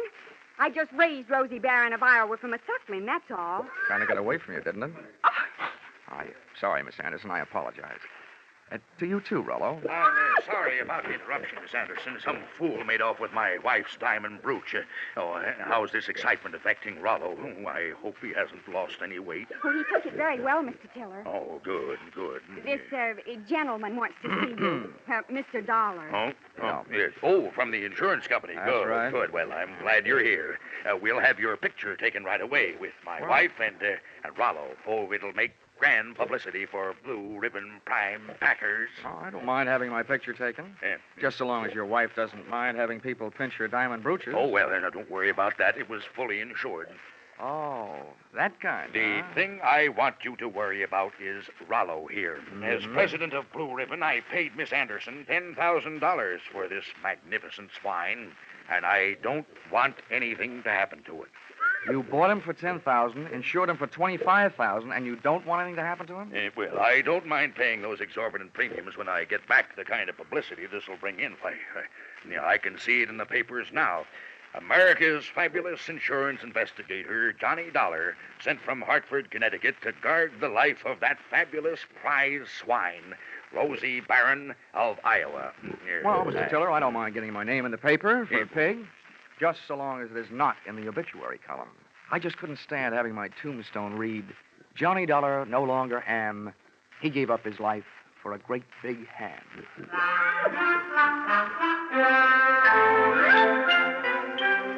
My tombstone tagline was over the head of Mr. Tiller, but it went over right nicely with Alva Anderson, who paid off with a smile. I parlayed that into a conversation to help me pass the time while guarding Rollo, the poor man's blue boy. By the time it was over, Alva knew a lot about me, and I knew a lot about pigs.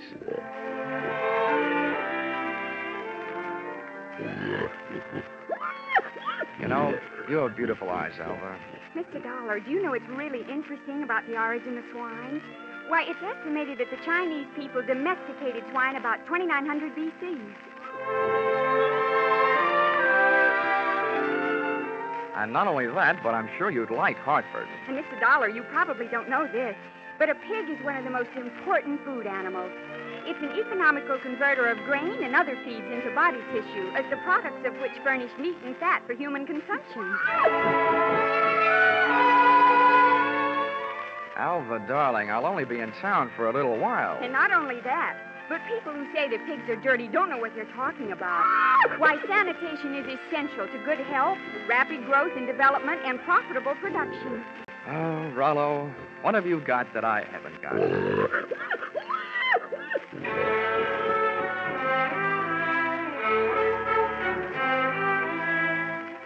I still don't know whether Alva stuck around because of my charms or Rollo's. But she was still there at the changing of the guard when Mr. Tiller, in person, came to relieve me long enough for a trip to the dining hall. And what do you think they had for dinner? What else? Baked ham. Oh, dinner was wonderful, Johnny. Coming from you after eating baked ham, that sounds practically cannibalistic. Oh, Johnny, stop. More coffee? Nah, I've had it. Alva, you know, there's something I've been trying to say to you for the past 5 hours. Yes, Johnny? Well, it's just that, well, I want... What? Oh, he's the sheriff. Oh, why doesn't he blow his siren? Well, I have to be going. It's time to get Rollo ready for the winner's parade past the grandstand. I'll just run along. I'll just go with you. Hey, Dollar, I want to talk to you. Well, I'll see you later, Johnny. Yeah. Well, Sheriff. Hey, you being a sort of investigator, Dollar, I knew you'd be interested in my methods. Well, you're sure interfering with mine. Huh? Yeah. Oh, Well, do you know what I did? What? I found that photographer, had that picture developed, and rushed it up to the state capitol. And they just called me. Dollar, there's a known criminal in that photo. He's got that brooch, and he's on the loose. Do you know what that means? Yeah. It means that you shouldn't be sitting here talking to me. Who is this villain? They say he's the... Ooch over here, Larry. Yeah. What? They say he's known as Little Rocky.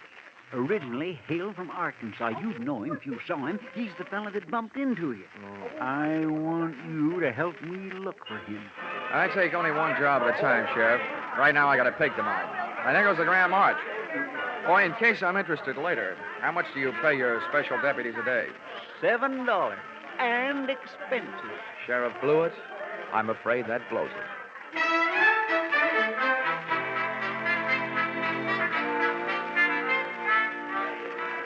The Carver County Pickle and Pie winners were lining up to lead the Grand March. By the time I got to the grandstand, down at the tag end of the livestock echelon, there was a shiny white cab and trailer, sporting the markings and mottos of the Blue Ribbon Prime Packing Company. And high upon it, perched on a platform and surrounded by a sturdy iron railing, stood that champion, the pride of the pork set, Rollo, Rosie Barron of Iowa. It was lovely. It was divine. I had a feeling that swelled my heart with pride. Here they were, products of the American home and the American soil. A fanfare of foodstuffs flowing from the horn of plenty. Just because of my association with Rollo, I felt that I was playing some small part in this gallant parade as it was started the first leg of its journey. It was inspiring. It was thrilling. It was... Boing! All of a sudden, it was downright frightening. As Rollo's chariot rolled by, I got an eyeful of its driver. It was my comrade in collision, the guy who had put the snatch on Mrs. Tiller's diamonds, Little Rocky from Arkansas.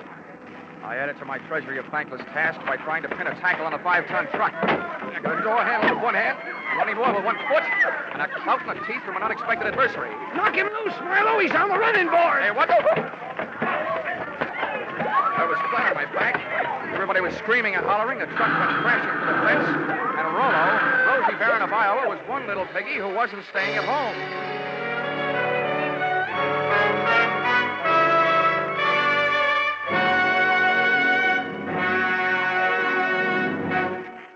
In just a moment, the second act of Johnny Dollar. But first, taking in the action from Johnny Dollar, are you? All right, that's good, because staying with CBS is the way you'll head straight for the big return from vacation 8 days from now, Monday the 29th, of Lux Radio Theater and all the other big Monday night CBS favorites. And by staying with CBS, you'll find more action later tonight with Bill Grant of Call the Police and with Sam Spade, who'll be heard from on most of these same CBS stations.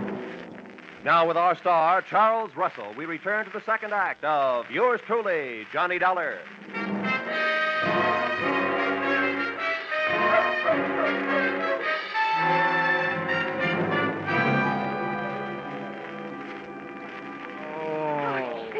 Johnny, are you all right? Can you get up? Oh.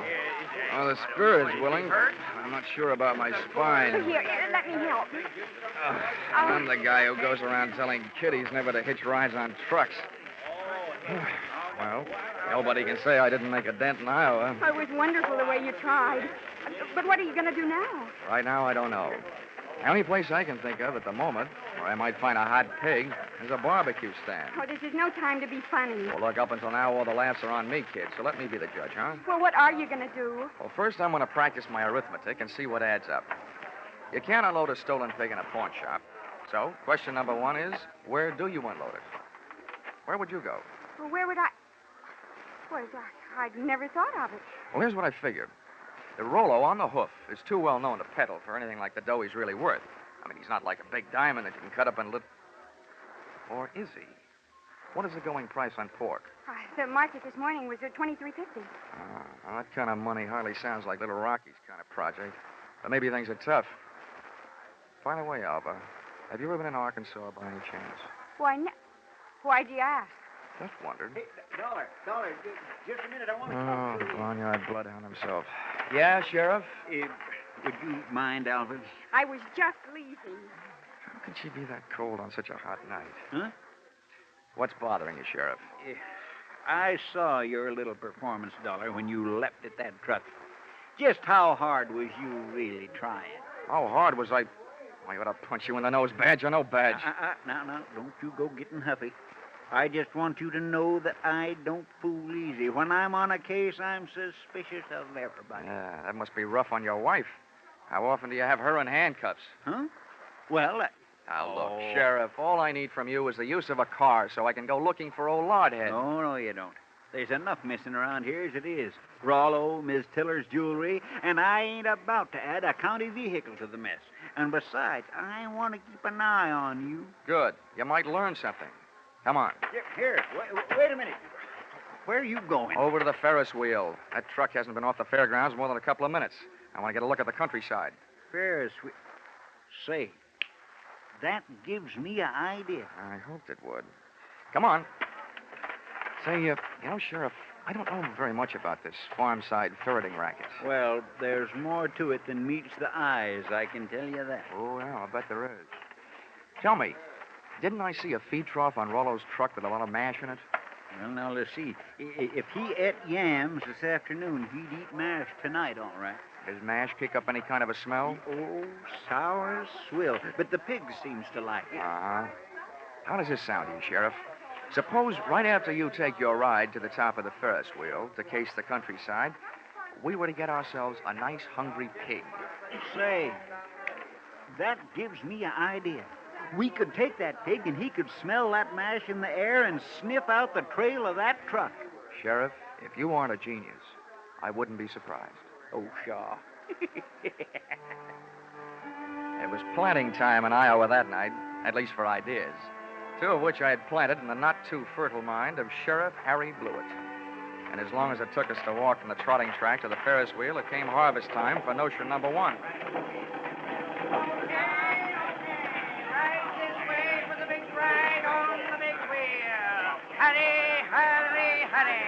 Okay, mister, okay. I'm the sheriff. I want you to run me up to the top of that wheel and hold me there long enough for me to get a look around.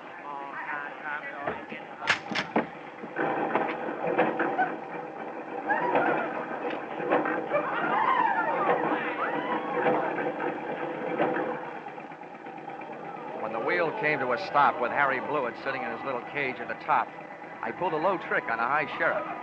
I bought a pink lemonade from the juice stand next to the Ferris wheel, walked over to the motor that rolled the big heap, unscrewed the cap on the gas tank, and gave it a big, long drink.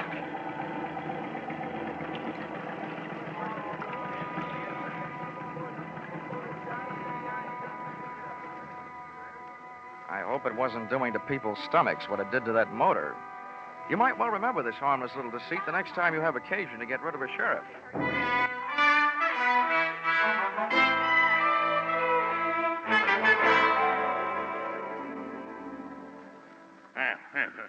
This kind of publicity is a little too expensive, Dollar. I demand that you do something. Now, don't worry, Mr. Tiller. I am going to do something. Yes, and I'll thank you to remember that the only ones who stand to get hurt right at this point are the insurance companies that wrote the policies on your pig and your wife's diamond brooch. Why, Worthington, I hadn't thought of that. Huh? Why should we worry? My brooch is insured for way over the value, dear. We hadn't... Hortense, you keep flapping that loud tongue of yours, and the first thing you know, they'll be accusing us. Why, they wouldn't dare. Oh, yes, we would, Mrs. Tiller. But we're just not the type A $15,000 profit on a pig and whatever else you could make on your jewelry might make anybody the type, Mrs. Tiller. Now, see here, Dollar. I've had just about enough of your slanderous implications. I have a few thoughts you might profit by. Go ahead, Worthington. I'm always interested in profit, Tiller. My father had the same thing happen to him back in 1902. That's right. Remember, dear? Yes. In Nebraska. He bought a prize pig at a fancy price. And then the scoundrel that sold it to him turned around and stole it back. There, see? What do you think of that? Would this be a suggestion that we throw the young lady who sold your pig to you in the pokey on the strength of something that happened 37 years ago? Well, that's for you to decide, Dollar. Right. Just don't say I didn't warn you. I see. Yeah. If you don't have an orchid to pin on a young lady, try suspicion.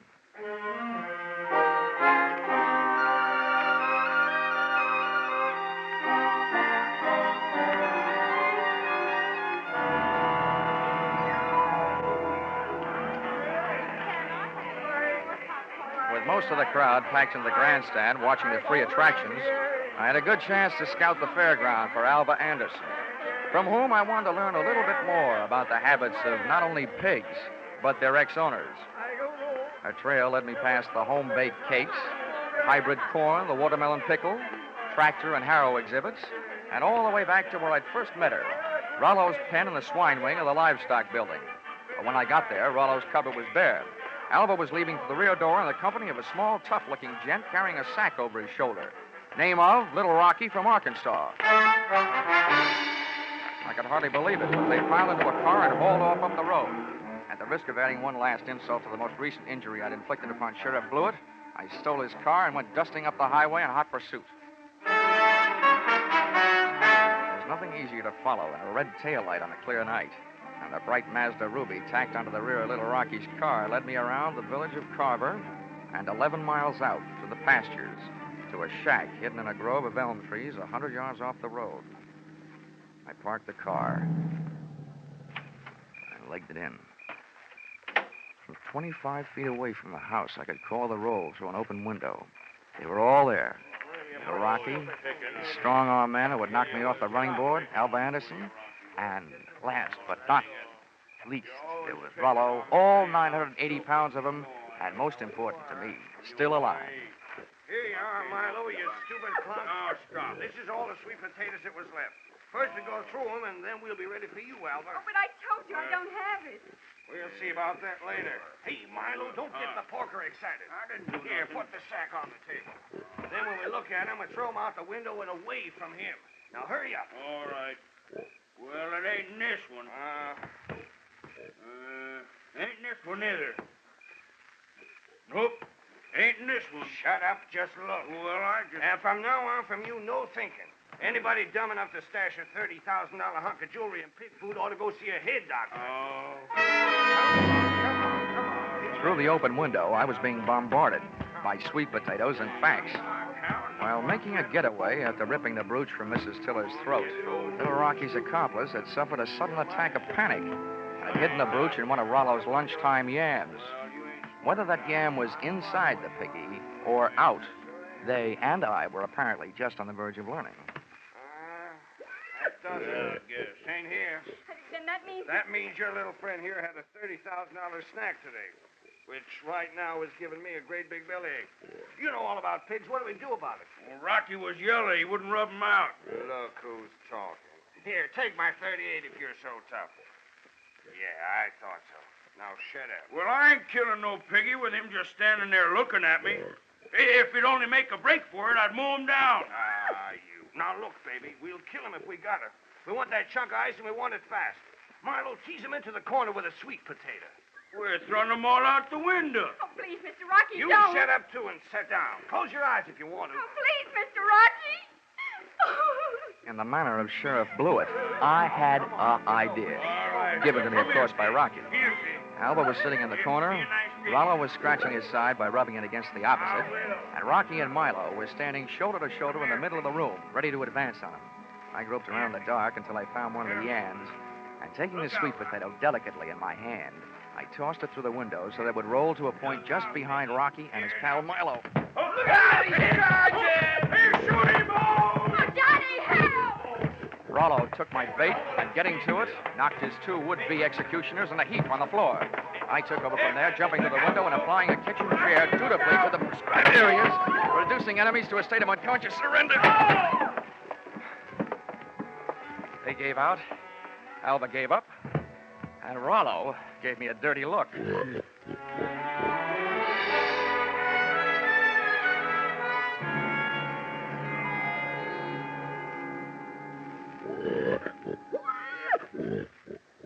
Well, Mr. Tiller, here he is, safe and sound, good as new, fat and sassy. Well, good. Congratulations. And not only that, but in him someplace, he not only has a good fighting heart, but also that diamond brooch of your wife's. Oh, yes, very interesting. Very interesting. Well, I'd better go charter a plane. Rollo is due in Kansas City at noon tomorrow. Oh, but it might upset him, Mr. Tiller. Rosie Barron of Iowa's never flown before. He might lose weight. Yeah, what's the big hurry to get him to Kansas City? Is He booked for a personal appearance? Oh, no. No, hardly that. He's due to be slaughtered at a special ceremony. All the plans are made. Oh, I wouldn't want to disappoint my boys. They've been looking forward to this. Oh. How do you like that? Why, it's almost murder. Poor Rollo. Oh, Johnny. Come on, let's get out of here, Alva. Gosh, who would have ever thought I, Johnny Dollar, would ever gotten so attached to a pig?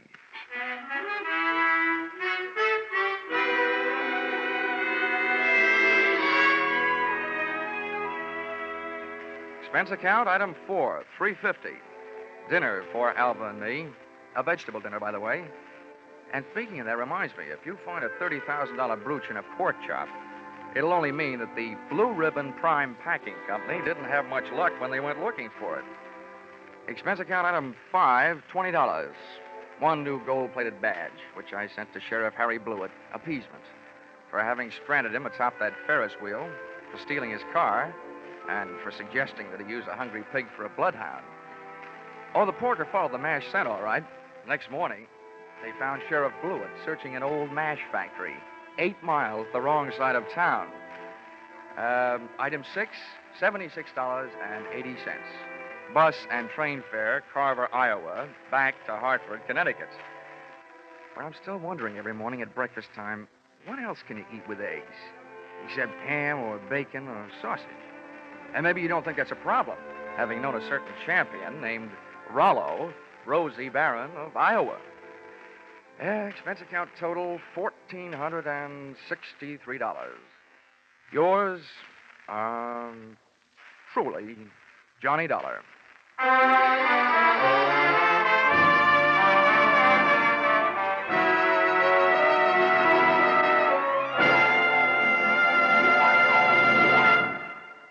Yours truly, Johnny Dollar, is produced and directed by Norman MacDonald and stars Charles Russell with script by Paul Dudley and Gil Doud. Featured in the cast were Parley Bear, Sammy Hill, and John Daner, with Junius Matthews, Ann Morrison, Jack Crucian, and Paul Dubov. Pinto Colvig was Rollo. The special music is written and conducted by Leith Stevens.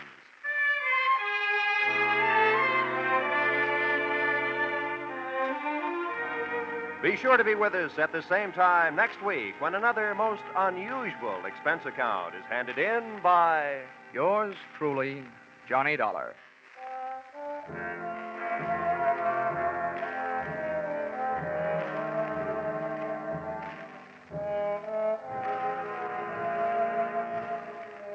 Your Hit Parade on Parade will be back tonight in the familiar CBS Jack Benny time with the great tunes of August 12 years ago. Sweet Leilani and Where or When. Many another still green in your memory will be among the hits you will hear. Speaking of hits, put down August 29th this year in your little book. That's when Arthur Godfrey and his talent scouts, the stars of Lux Radio Theater, My Friend Irma, and Bob Hawke return to join Inner Sanctum. So make your Monday nights a regular date with CBS. This is Roy Rowan speaking. Stay tuned now for your Hit Parade on Parade. This is CBS, the Columbia Broadcasting System.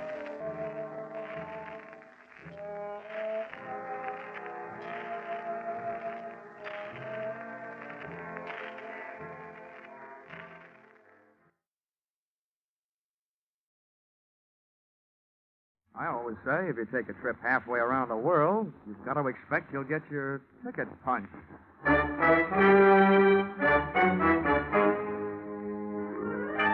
This is another in the adventures of America's fabulous freelance insurance investigator, Johnny Dollar. At Insurance Investigation, Johnny Dollar is only an expert. At making out his expense account, he is an absolute genius.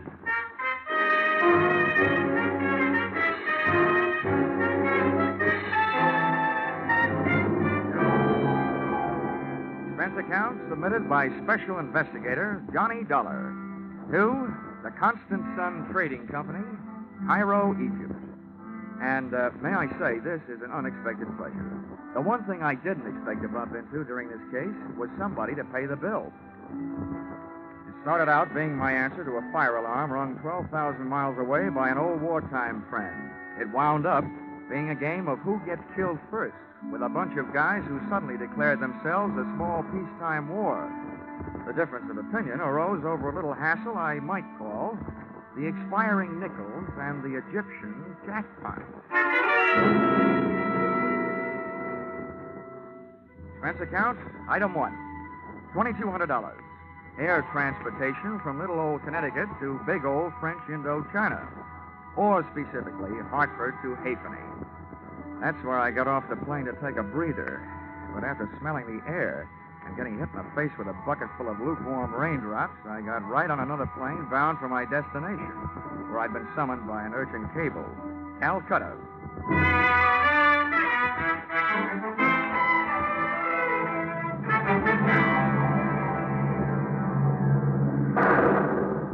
We took off on instruments in the downpour of a drenching monsoon.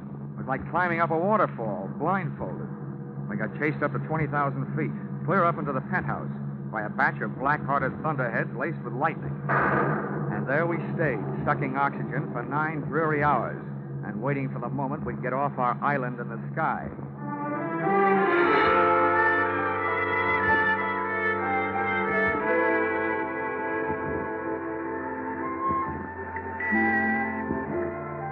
Expense account, item 2, 3 rupees.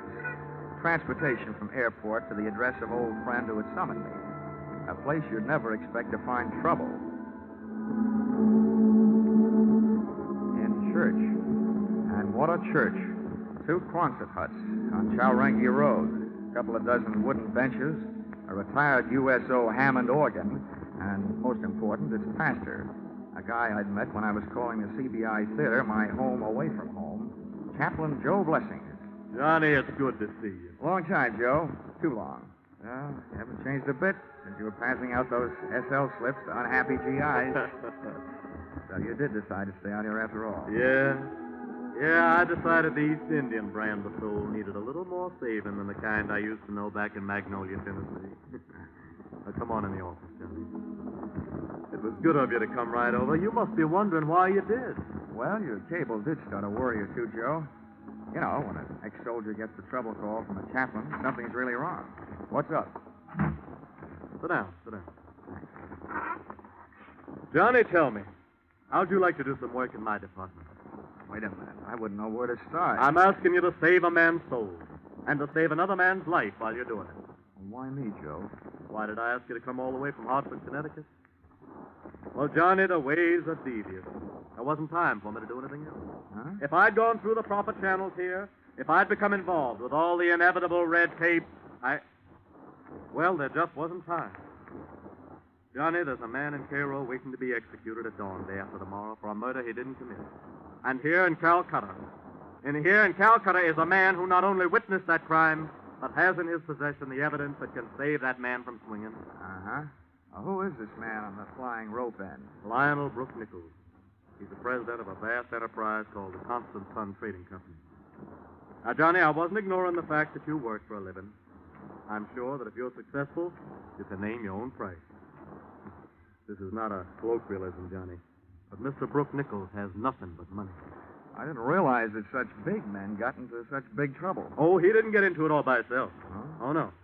No, this particular big man had the bad luck to have a fun-loving cousin who'd like to see him out of the way, and the faster the better. Name of? Miles Atkinson. He must be some sort of big wheel in the Egyptian government. That's all I know about him. Except that to gain control of the Constant Sun Company, he would move heaven and earth to see Brooke Nichols dead. Well, I don't care what he does with the earth, but I guess I can't stand by and let him mess around with your heaven. Now, let's get down to cases. What about this dude here in Calcutta, the witness with the evidence? Well, his name's William Briggs. He's a very sick man, Johnny. Mm-hmm. Knowing that he might die soon, and it looks like he might. He's had a sudden rush of conscience to the mouth. He wants to talk. Evidently, he's decided that since it's too late to save his body, he'd better do a quick job on his soul. And I nurse him to Cairo, is that it? No. I'm sending a young assistant of mine who'll take that job off your hands. I think you'll like him, Johnny. Now, I want you to get Briggs to the right officials. Arrangements have been made for an ambulance to meet you in Cairo, and, well, we've chartered a cargo plane to take you there. Now, the pilot says he can get you there by tomorrow night. Well, I spent so much time in the air getting here that it shouldn't make any difference, but why a cargo plane? Why not a passenger plane? They have nice soft seats. So, Johnny, the airlines refused to transport a leper.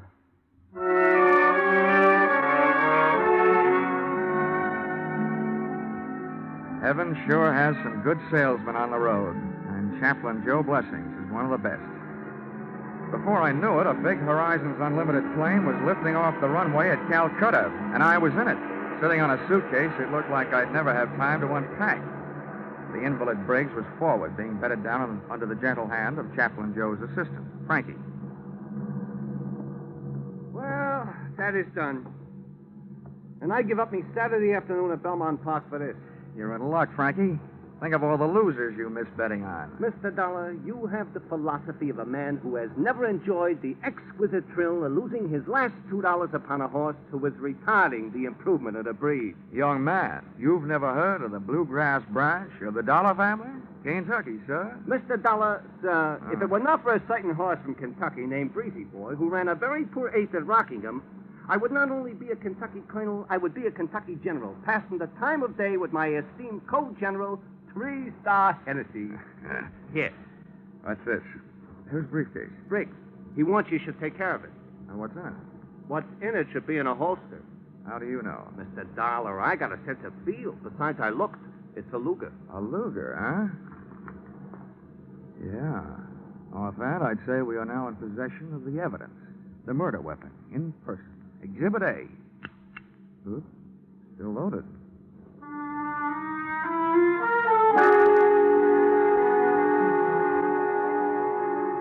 With Exhibit A making an arsenal out of my right coat pocket, we touched wheels at Bombay for 3 hours and fuel, and then hiked back up for the run across the Arabian Sea.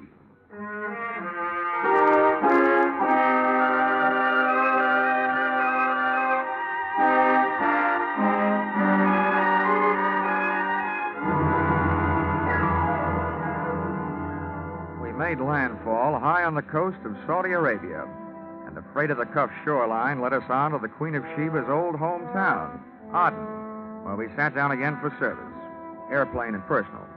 Frankie and I got our sick man Briggs out and into the shade of a hangar, figuring he could use a breath of fresh air. But he didn't find it in that sun-baked hellhole. The grubby little ground crew burned up 4 valuable hours, taking their own unsweet time servicing the ship. That left us just 8 hours to get Briggs and his evidence up to Cairo, and left me almost enough time to save Mr. Brooke Nichols from taking the rope ride. Estimated time of arrival, midnight. Time of execution, 6 a.m. And I've learned that British officials are hard to wake up.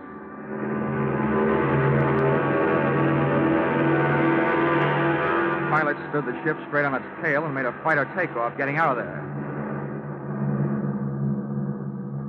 We were 40 minutes out of Aden, about 5,000 feet above the Red Sea, when we ran into what I've learned to expect in my business, the unexpected. Hello. Could either of you gentlemen tell me where I pay my fare? Well, where did you come from?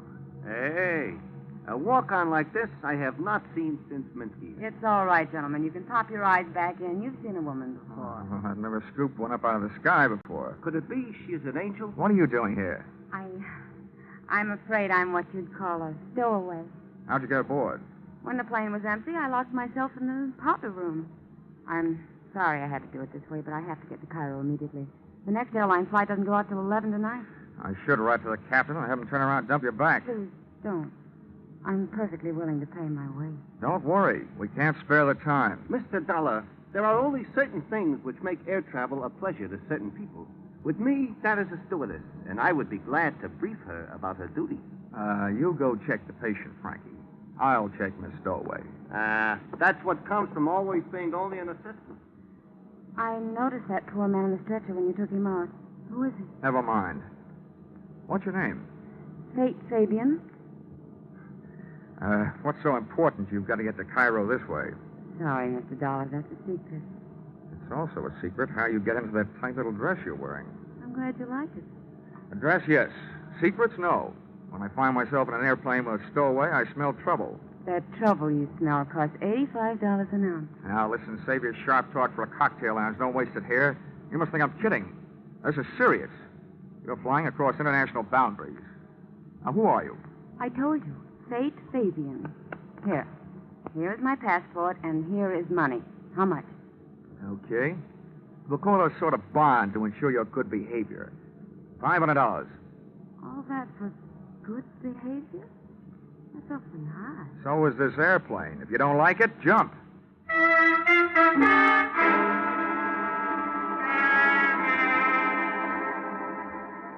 She didn't jump. And after 7.5 more droning hours, I was glad of it. Fate Fabian was all woman, all beautiful. All in a pretty nice relief from watching the time run through my wristwatch. She spent most of the trip sharing my suitcase with me. But once I looked up at her, when she was silhouetted against a window, posed against that moonstruck Egyptian sky. And it was almost worth the trip, the way she looked, wearing those stars in her hair. Just about then, a vague glow on the horizon took over where my conscience left off. We were coming into Cairo, and the problem of landing 50,000 pounds of airplane replaced the problem of landing 120 pounds of woman.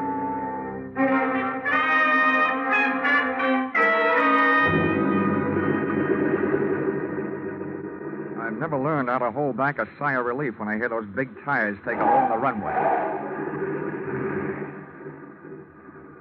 And I sighed another one when I saw an ambulance standing by at the parking ramp. By the time the loading platform was pushed into place and the door opened, the ambulance was backed up, ready to receive Briggs. Oh, are you the chap bringing a Mr. Briggs in from Calcutta? Yeah, that's right. Never mind the stretcher. He's on one. Oh, right, sir. We'll fetch him off then. Come along, Roscoe. Come in. You all ready to go, Frankie? Mr. Dollar, watch your language. That is not the thing to say about Mr. Briggs. But he will look at home in that ambulance. Now then. Oh, congratulations upon the trip, Governor. Thanks. Take the other end, Roscoe. We'll hoist the poor chap out of it. All right, here we go now. Hey, I'd better check with the pilot, Frankie. Give these guys a hand, will you? They may need it getting down that ramp. Anything that moves me toward the end of this is a pleasure. Easy now. You want me to help lifting him in? Hey, Mr. Dollar, these guys ain't just plain ambulance drivers.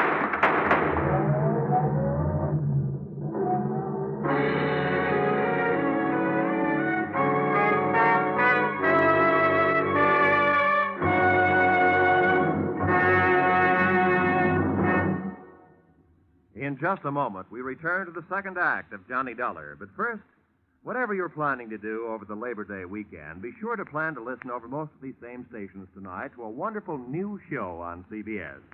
It's Horace Height's original Youth Opportunity Show, a full half hour of fun and excitement. You'll get the thrill of a lifetime hearing talented young Americans get the chance of a lifetime. Don't forget, Sunday night with Horace Height, the Horace Height Original Youth Opportunity Show, starting tonight on CBS. Tune in this fall for the shows that you love best of all. Listen carefully, here's the address. It's CBS. Now, with our star, Charles Russell, we return to the second act of yours truly, Johnny Dollar.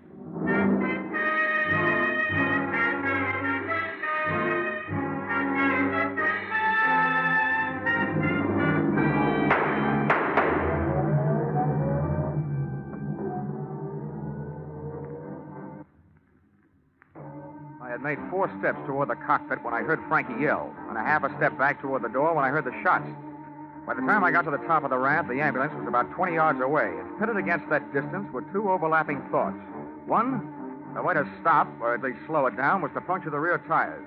2, the tool at hand was that loaded Exhibit A Luger that should have been in my pocket. It wasn't there.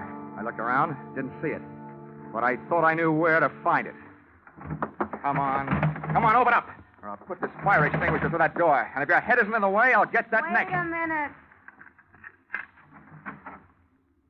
Moral, don't use the same hiding place twice. It could be that I wasn't hiding. And it could be that purse is now holding a Luger. Give me it. Yeah.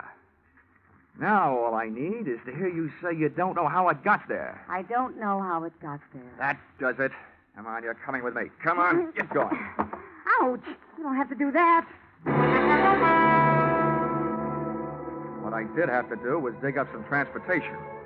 It turned out to be a taxi whose driver had slept through the excitement and therefore was the only one at the hack stand. I think he was still asleep when I gave my unwilling companion an ungentlemanly shove into the rear seat, and we left.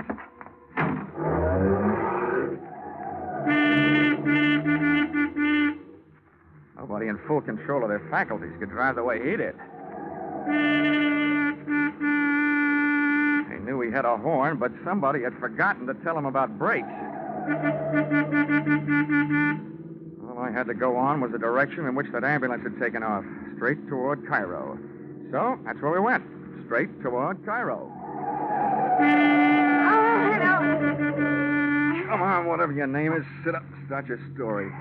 My name is Fate Fabian. Glad I couldn't be less interested. What I want to know is where those friends of yours take Briggs and Frankie. I have no friends. I can believe that. Whatever those thugs are, where are they? I don't know what you're talking about. Now, don't be coy. You and those mugs in that ambulance add up, that's all.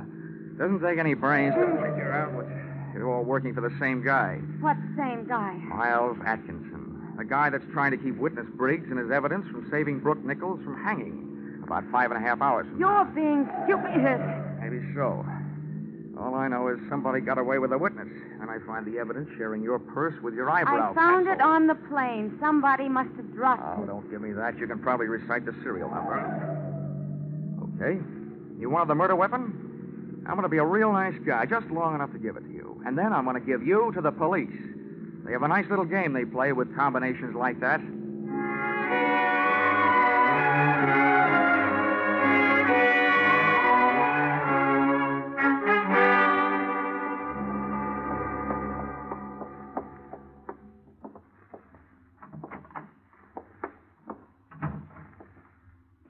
Hello. Are you the chief inspector? I am.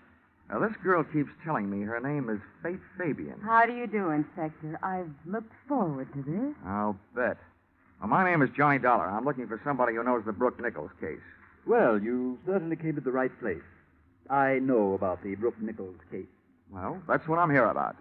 You can bust that case wide open, Inspector. Brooke Nichols is innocent.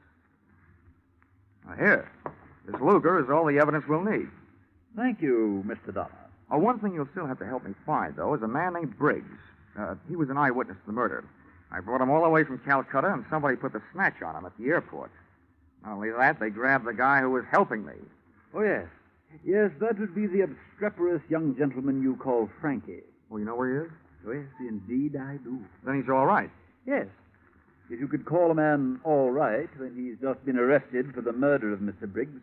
Murder? Yes. Mr. Briggs was shot in the ambulance that took him from your plane. Hey, what is this?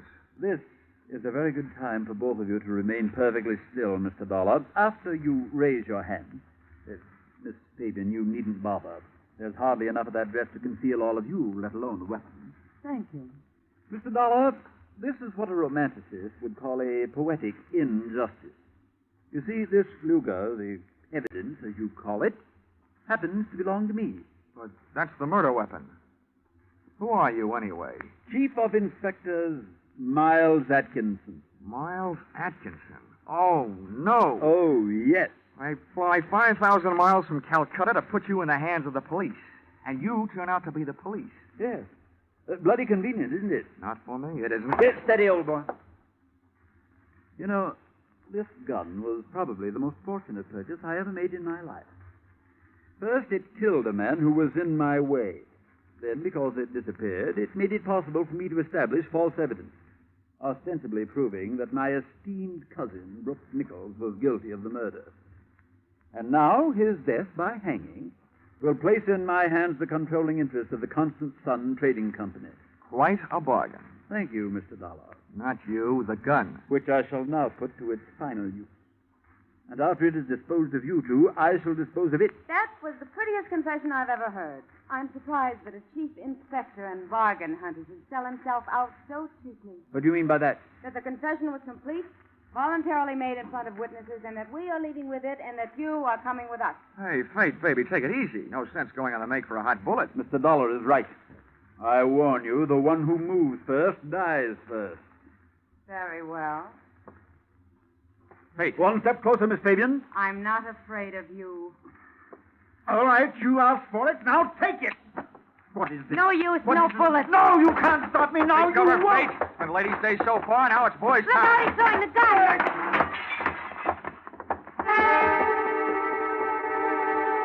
He did throw the gun, but not at me.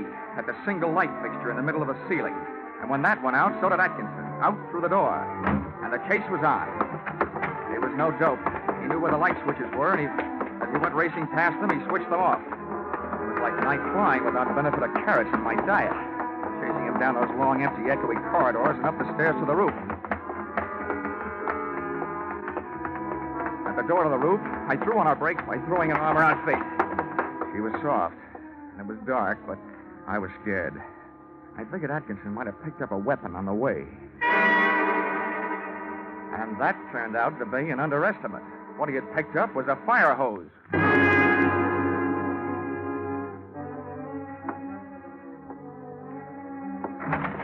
When we stepped through the door, we got hit by a big fat bolt of liquid lightning. A couple of 100 pounds of water backed up by a couple of 1,000 pounds of pressure. It felt like a salmon swimming upstream to spawn. Over at the edge of the roof, braced against the low parapet, was Atkinson, using all his weight to keep the writhing nozzle from flipping him around. He was just one man on a fire department's errand. Hey, Spade, I'll move around the other side. Try and throw that water off you. Get over that valve. See it? Where? That wheel over there. The end of the hose he ain't on. Turn off the water. Come on. Quick. I see it. I'll get it.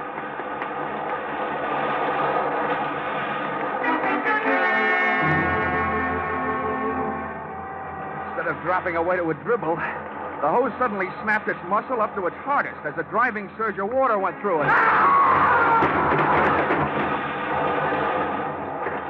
And before Atkinson could get himself untangled from the canvas and rubber snake, it snapped him over the parapet, off the roof, and high into the night. Hey, Fate! Turn off that water!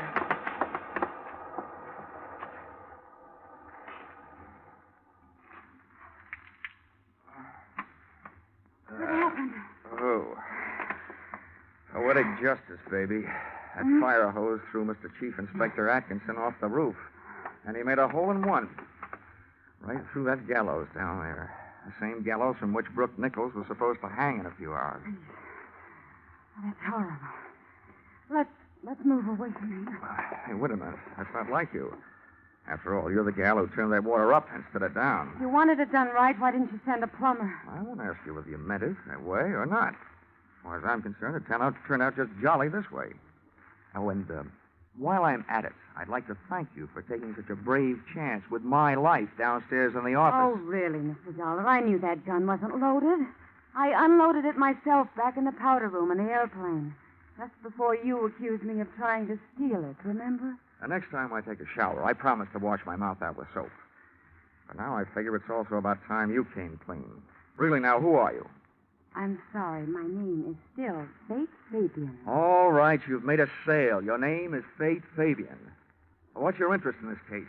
No interest at all. It's just part of my job. They do hire people to police the police, you know. I happen to be one of those people. Do you want to see my credentials? Your credentials look all right to me, baby.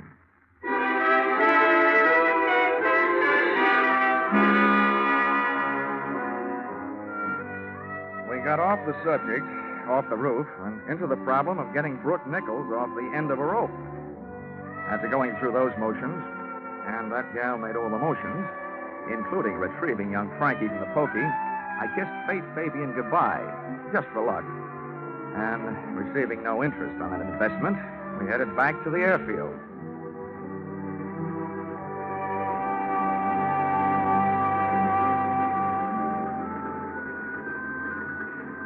By the time that fireball Egyptian sun had poked its top rim over the leftover GI issue hangars at the east end of the field, the plane was serviced and panning to pry open the sky.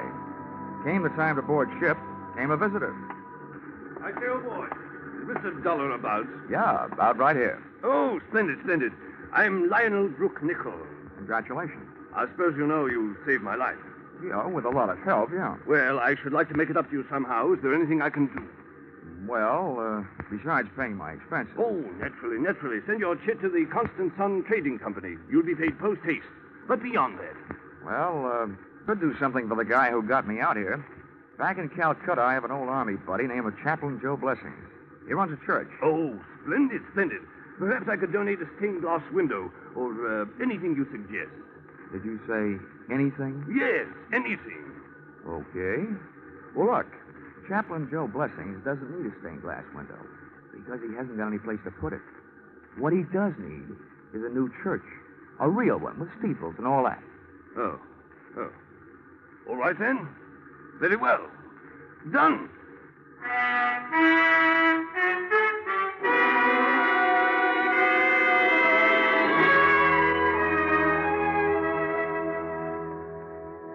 Expense account, item 3. Same as original entry. Transportation from the land of the Sphinx to the land of the free, by way of Calcutta, where I delivered a happier, though wiser, Frankie. Received the blessings of Chaplain Joe Blessing, and ordered a custom-made lightweight pearl-handled blackjack in blue suede, and inscribed, to Fate Fabian, with the hope that you will never fail to supply the black to go with this blue. Love, J.D. Well, I guess that's all. Oh, expense account total. Oh, wait, there's one more. Expense account item 4, $10. Paid to Cassidy's Pawn Shop, Hartford, Connecticut, for purchase of one Hawk Air Medal. After all that flying, I thought I deserved one. Now, expense account total, $5,350.40. If you don't think the founder of your company is worth that, kindly suggest someone who might. Yours, truly, Johnny Dollar.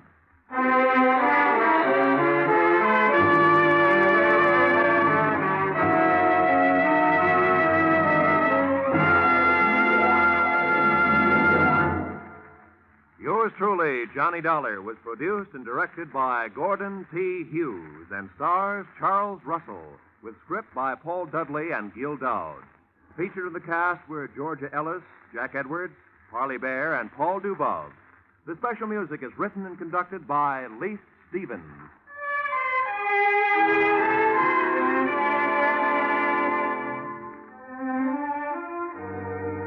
Be sure to be with us again when Johnny Dollar returns to the air after a short vacation. Listen on Saturday, October 1st, when another most unusual expense account is handed in by yours truly, Johnny Dollar.